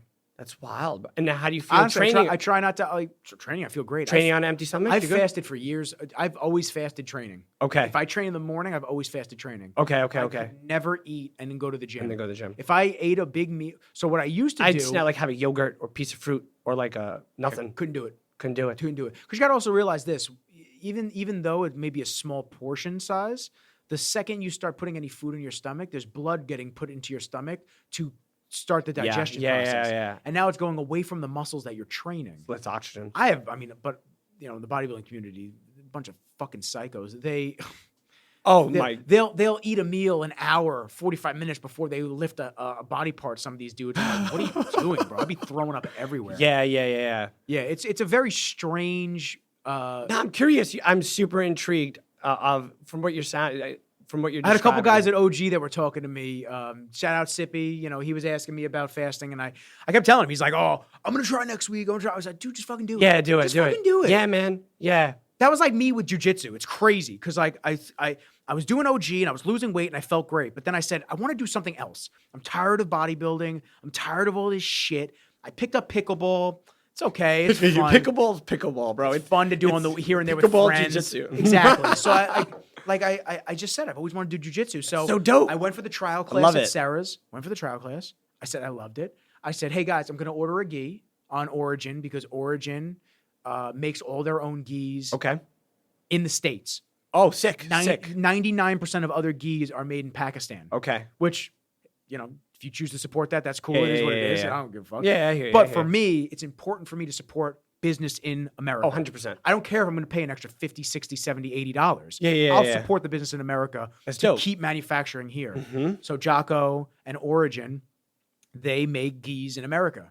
Everything is hand-stitched, handmade in Maine. I'm probably the quality is probably significantly better. It's great, to be honest Yeah. with you. It's amazing. And even the dudes will be like choking me out. They'll be like, God, this gi feels great. I'm Yeah, like, yeah, can't let go. So I said, I'm going to order the gi and then I'm going to come back and sign up. They're like, okay, cool. You know how many people they probably hear, I'm going to come back and sign up. I'm going to come back and sign up. Yeah. Not that they doubted me, but ordered the gi that night. Good. Waited 2 weeks because it was You made held in yourself America. accountable. The day that it came. The day it came, I was tracking it. Let's go. We got class tonight. Let's That's go. dope. And I dove in. I had probably 6 other people that said, yo, I want to do jiu-jitsu with you. I want to do jiu-jitsu with you. They didn't even fucking show up for the trial class. Yeah. Fuck off. You got to commit. If you're You going to do it commit, hard, yeah. do it. But now you're engrossed because you're doing something outside your comfort zone. You're doing something you always wanted to do. It's fucking hard. And I'm financially invested. That's the other part. That's the other part. Yeah. You won't appreciate things unless you put your own money behind it. 100%. That's like a kid that got a hand-me-down turbo 911S. He's going to drive it like a douchebag because guess what? You didn't put the $200K down 100%. on it. You 100%. just got that as a When hand-me-down you're from writing dad. the checks, shit is a little more serious. It's a little more serious. When you more serious. buy all your own camera equipment and all the shit Yeah. for your office, Yeah. things get a little more serious than if 100%. somebody just gave you a $50,000 red camera and they went, here, go shoot You're not some fucking films." around anymore. Not fucking You're around. putting your money where your mouth is, and that's dope. That's dope. That's super dope. I did want to ask you, so the inception of the Youth Fitness League. Yes. What was the jumping off point where you said, I need to bring something like this to fruition? Yo, honestly, my children, I got fucking sick and tired of the play dates and them playing video games. No, I'm serious, bro. No, I'm laughing because I was that last generation where I Yeah. still played outside, but we were Yeah, we towards were it- encroaching on inside play Yeah, bro. exclusively. But you're playing. You can only play Manhunt for so many hours, and then you go fucking play a little N64. Yeah. Okay, cool. Yeah. But yo, I'm tired of it. I'm tired of this mentality. I'm tired of this bitch ass level of parenting where everything is okay and the child. You can't tell a child no. My wife and I are very on point. One thing we are holistically aligned on is parenting. We believe in accountability. We believe in hard work, and I wanted to instill that in my kids. And I said, I know they wouldn't just come train with me. I knew it wasn't, let's go to the beach and train with dad. That's not fun. So I had to incorporate their friends. So we started having play dates, but we're not going to come to the house for the play date. Your friends are going to meet us at the beach, and we're going to play some games. And we start playing games because child's love language is what? Play and attention. And then I slowly started incorporating fitness, and my wife's there recording it, building our Instagram, unbeknownst to me. And now I have people, hey, can my kid come? Can my kid come? Do you guys do this? Do you offer classes? And we have a small following. I have about like 8 people who followed me from the beginning during COVID. My prices for them never changed. They're grandfathered in. They're OGs. They gave me their start. They trusted their children with me. They let me piloted what I believed I could do. I learned through them. They're my core people. People come and go, but as long as I have those 8 customers, 8 clients, I'm good to rock. Like I'll have a class. I had a class the other day. It was just my son, one of these clients. Everybody else bailed. We still went, and I wanted to make fitness fun. And that's kind of what I did. And the shit I did in the beginning is nowhere what I did now. I grew, I learned, I figured out. What were some of the adjustment periods? What did you find? So I, in my opinion, I thought like spring and winter, spring and summer were going to be blowout seasons for me. They're not. I'm at like historic lows because I'm fighting camp, I'm fighting organized sports. And my wife, who's the business, she realized we had to go into a gym. And I fought it. And she found the perfect partner for us, the people at Island Park Fitness, Dr. Jeremy. He really trusts us. And he lets me do my thing. And I had to learn how to do what I do on the beach in gym. Because the gym is a lot more, we're here to work out. Mm-hmm. And that went against the culture I started with. But it forced me to eventually marriage what I wanted. I want the uncoordinated kid, the unathletic kid to be in the gym. So it forced those 8 who started with me into a gym setting, which is something we all said we didn't want. How was it at first? Was it a little challenging? Very. I was a little bitch, and I told my wife, I'm like, I don't know, man. Like, I'm biting off more than I can chew. I feel like a fish out of water. And she just kept like pushing me. I would go to the gym. I would visualize like the classes, visualize what I wanted to do. It took me almost a year to now I'm going into my second season there. I'm very confident. I could do a 6-week season tomorrow. Like I'm very confident, but I had to do all the things that didn't work. And, you know, a lot didn't work. Yeah. A lot, because pushing a sled isn't fun for a 4-year-old, for a 5-year-old. It's fucking work. Mommy told me we're coming to a play class. Why you have me pushing a sled? So I had to figure out a game to incorporate the sled, to incorporate speed work, you know, and once I started to figure that out, more and more kids were coming and coming and coming. So I really think winter is where I'll shine, and I just have to get used to that. I just have to get used to that. And now I'm okay with it, because now I want to start bringing special ed kids into that sort of environment. Because when have you ever seen a special ed kid in a gym?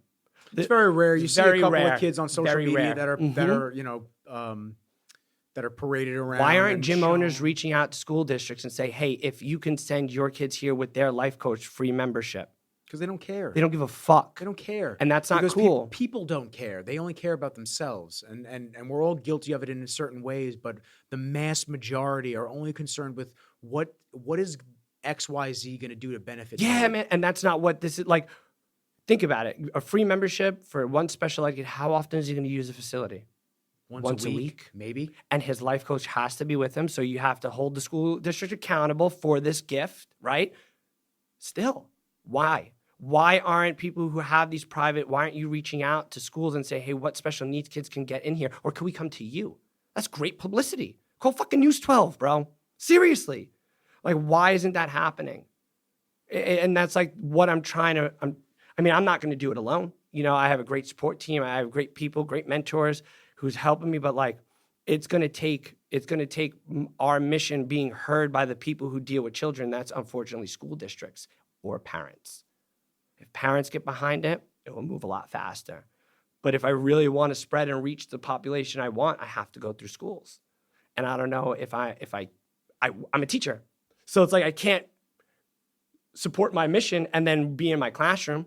Like I'm struggling, and my wife is helping. We're struggling with a way to bridge that, because I feel like if I could get into schools and I can get these people to listen to me on what I can do for their special needs community, it's a no-brainer. And I'm not going to kill you. Like, this is a passion project. I'm truly here to help, bro. I was a little kid who didn't fucking believe in himself. And I found confidence in fitness and sports. Trying to get kids to realize you may not be able to read, you can't do math, you reverse numbers, you reverse letters, but there's still worth inside you. And that's like the big thing of why I have to go through schools, because that's where all the kids are. That's where the kids are being overlooked. There are some kids who have great parents who are doing great things. They don't need me. What about little Susie, whose dad is working all the time and her mom walked out, you know, or your mom's a stripper, or your father's a gangbanger, or your both parents are drug addicts? What source of confidence do you have? And then you're behind in school because you're up late all night. You're worrying about when your next meal is. Who the fuck cares about my history test? But maybe fitness will speak to them, or maybe art. You know, we've totally abandoned finding the spark. And instead of somebody giving me my spark, they decided to tell a 6-year-old, you have ADHD. Do you know what that means? No, motherfucker. I just don't know. I feel like I like all the states. Yeah, bro. I'm just out here trying to climb out your fucking window, you know, like making snowballs. Like, why'd you need to tell me that? You immediately put me in a box. And then special ed in the 90s is nothing like what it was now. You know, I was constantly pulled out. I was constantly separated. My confidence has taken a fucking beating. And I'm learning as a 36-year-old man, like, I have to get over it. I have to, like, I give off this image that I'm very confident, but I'm not, bro. And I have to find that avenue to take away that stigma. I'm figuring it out, but I don't want kids to grow up with that battle, especially ones who have a challenge, who have an intimate challenge on what they think they can contribute to this world. And that's what it's all about, reaching kids and getting them to believe they're stronger. That's what we preach. You're stronger than you think you are. You know, you have to do hard things. The only way you're going to get stronger is by doing hard things. If life was easy, then there's no need to be strong. You know, you can't push this box today, but if you keep doing the work that needs to do, you could push it one day. And I promise you, all the hours of pain will mean nothing the minute you push that box. And that's that light I was talking about before. That's that confidence. That's that spark. Now that kid is mine. I can literally mold this child. Happened to me on Sunday. I had a kid come, not athletic, was made fun of. The kid I want. So I told him, I'm like, I'm going all in with this kid. I'm no phone, not much media until we build that relationship. And the other day we were doing, so I brought him on the beach and I set up 4 traffic cones. On top of each traffic cone was a tennis ball. And I put it on top of the lifeguard hill. And I yelled out a color. You had to run up, get the tennis ball, come down. We did that 3 reps, took a break. Then I put not a speed band, the stretchy thing, the resistance band? Resistance band. I put a resistance band around his waist and I held him and then he ran up. Took a break. Then we did it again. Puking everywhere. And it was that white, clear water puke that is like fresh from hard work, determination, and gritty ass motherfucking spirit. And I hugged him, threw up on me. I said, keep going, bro. But when I let you go, you have a choice. I believe in you because I'm here. I'm like, shit, you fucking pay me to be here. But when I let you go, your body and your mind is going to tell you had enough. And are you going to listen to it? No. I'm like, what do we say before we do hard things? I can, I will, I must. I said, I'm going to let you go. I'm going to give you a minute. And then I'm going to blow my fucking whistle and we're going to get to it. And I blew my whistle and he fucking got to it. And he didn't even know I had sunglasses on. I'm fucking crying like a little bitch. Because now that kid is mine. He will do whatever I say and he will fucking grow. And I'm worried of the confidence that he's going to get from this because he came to me with nothing. And through his hard work, through his determination from doing fucking hard things, he changed his life and he doesn't even know it. Yeah, making people, like they say in jiu-jitsu, making people dangerous in a good way. That's it. Making people dangerous. This kid is going to go from a geek, unreserved, and then he's going to come back for his first year in middle school and they're like, what the fuck happened to you? Yeah. And I hope the answer is himself because I did fucking nothing but blow a whistle. Yeah. He showed up and we train at 8 o'clock Sunday morning on the beach. Why? Because ain't no other 13-year-old up at 8 o'clock on a Sunday on the beach. And I preached that to him. I said, look around. There's no adults here, bro. It's me and you and my fucking tires and my whistles and my cones. I was like, how's that make you feel? He's like, better than them. I'm like, good. That's what it is. Good. Yeah, I don't want to you know what I mean? Everybody starts hitting these strides too late in life sometimes, and it's not that they can't change their lives and they can't become better. You could do that at any point in your life. You can do that when you're 70, 80 years old. Doesn't matter. But if you start hitting those strides when you're younger, it's crazy the development that you can have. He learned this lesson that it took me 36 years to... Some people will listen and they'll think that that's drastic. Some people will listen. Fuck you. Stop with the soft-ass parenting. Some people will listen and they'll think that that's drastic. But others, like me and other people, they'll be like, yo, you got to push these motherfuckers. 100%. You got to get on the... You don't know how strong mats, man. You are. People don't know how strong they are until they're tested. And at 13, he was tested. And I went home, I told my kids about it. And you know what their response was?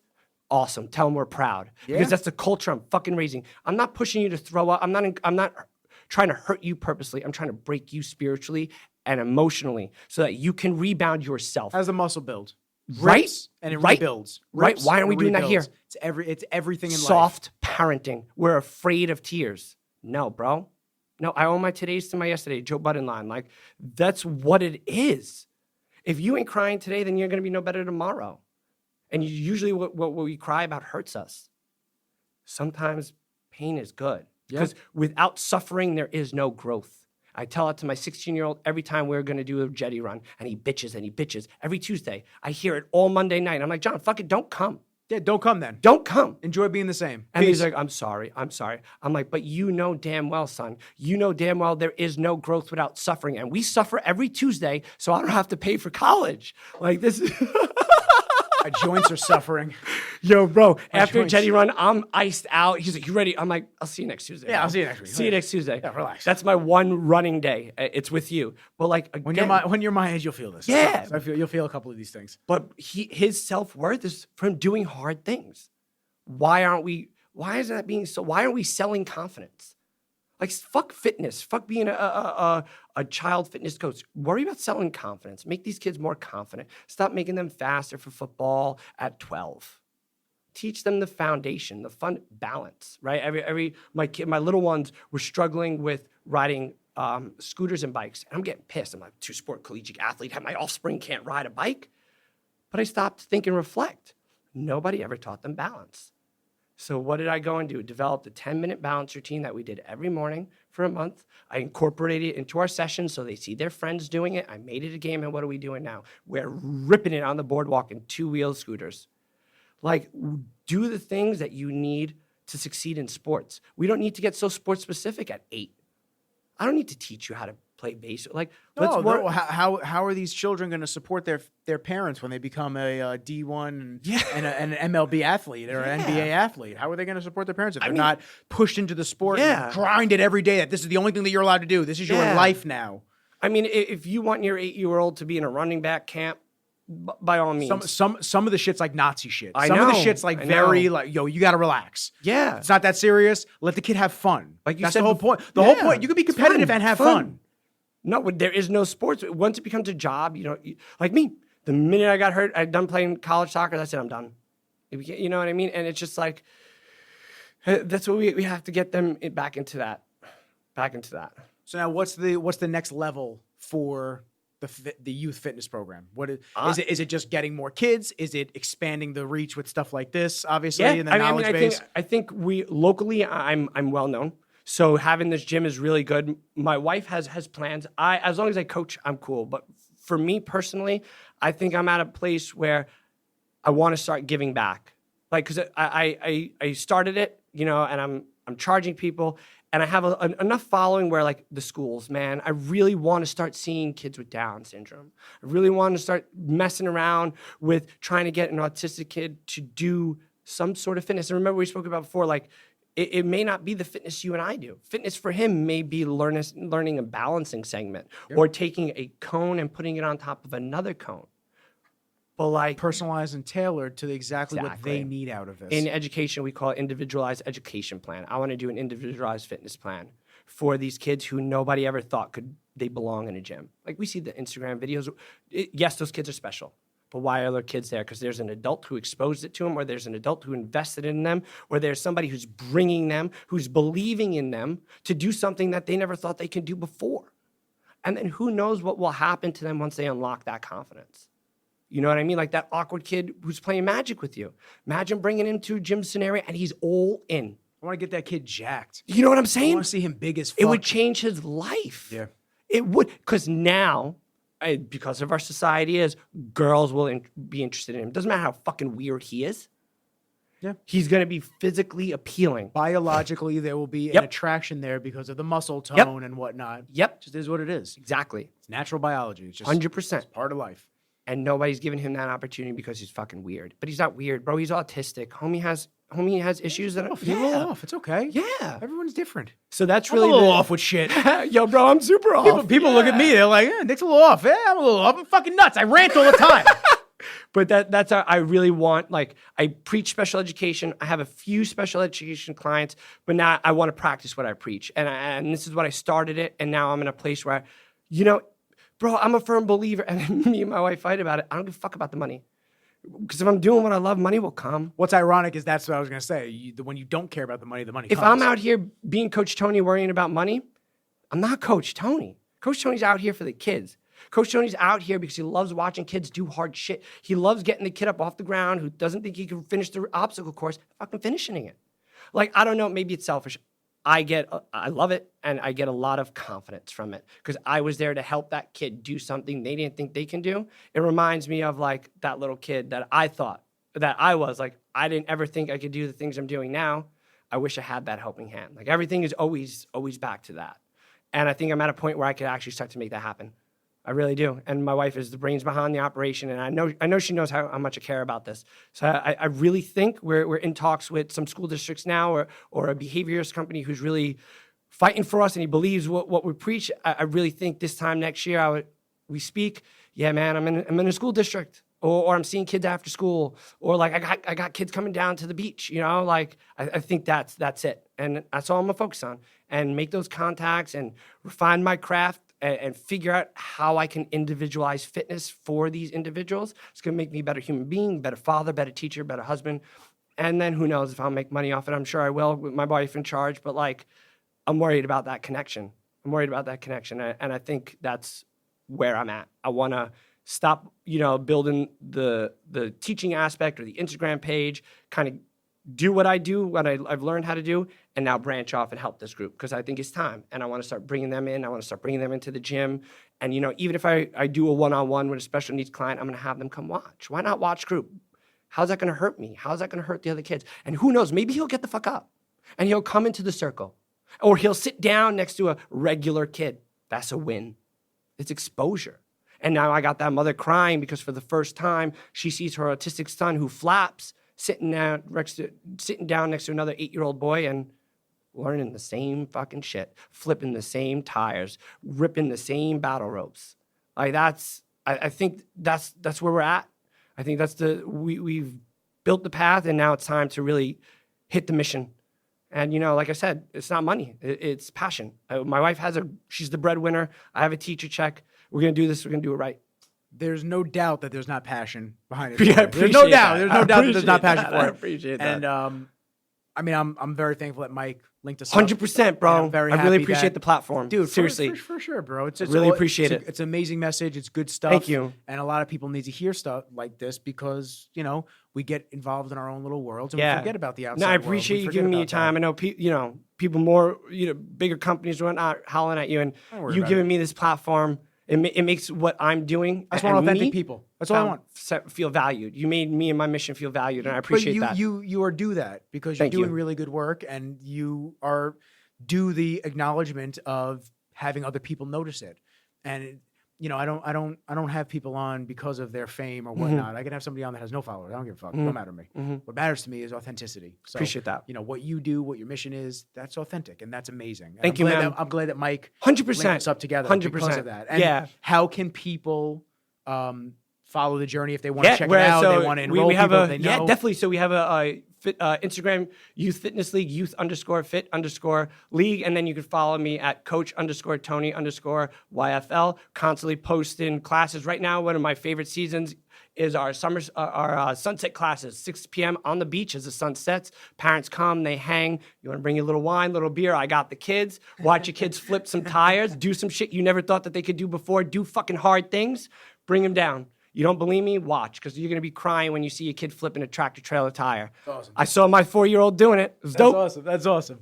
But yo, Tony, I appreciate Thank you, man. I appreciate your Thank you. I time. appreciate it. And for those that are listening, this is episode 60, big 6-0 with my man Tony. Yes, let's go. And y'all know where to find the man. Appreciate y'all fucking with us for the last almost 2 hours.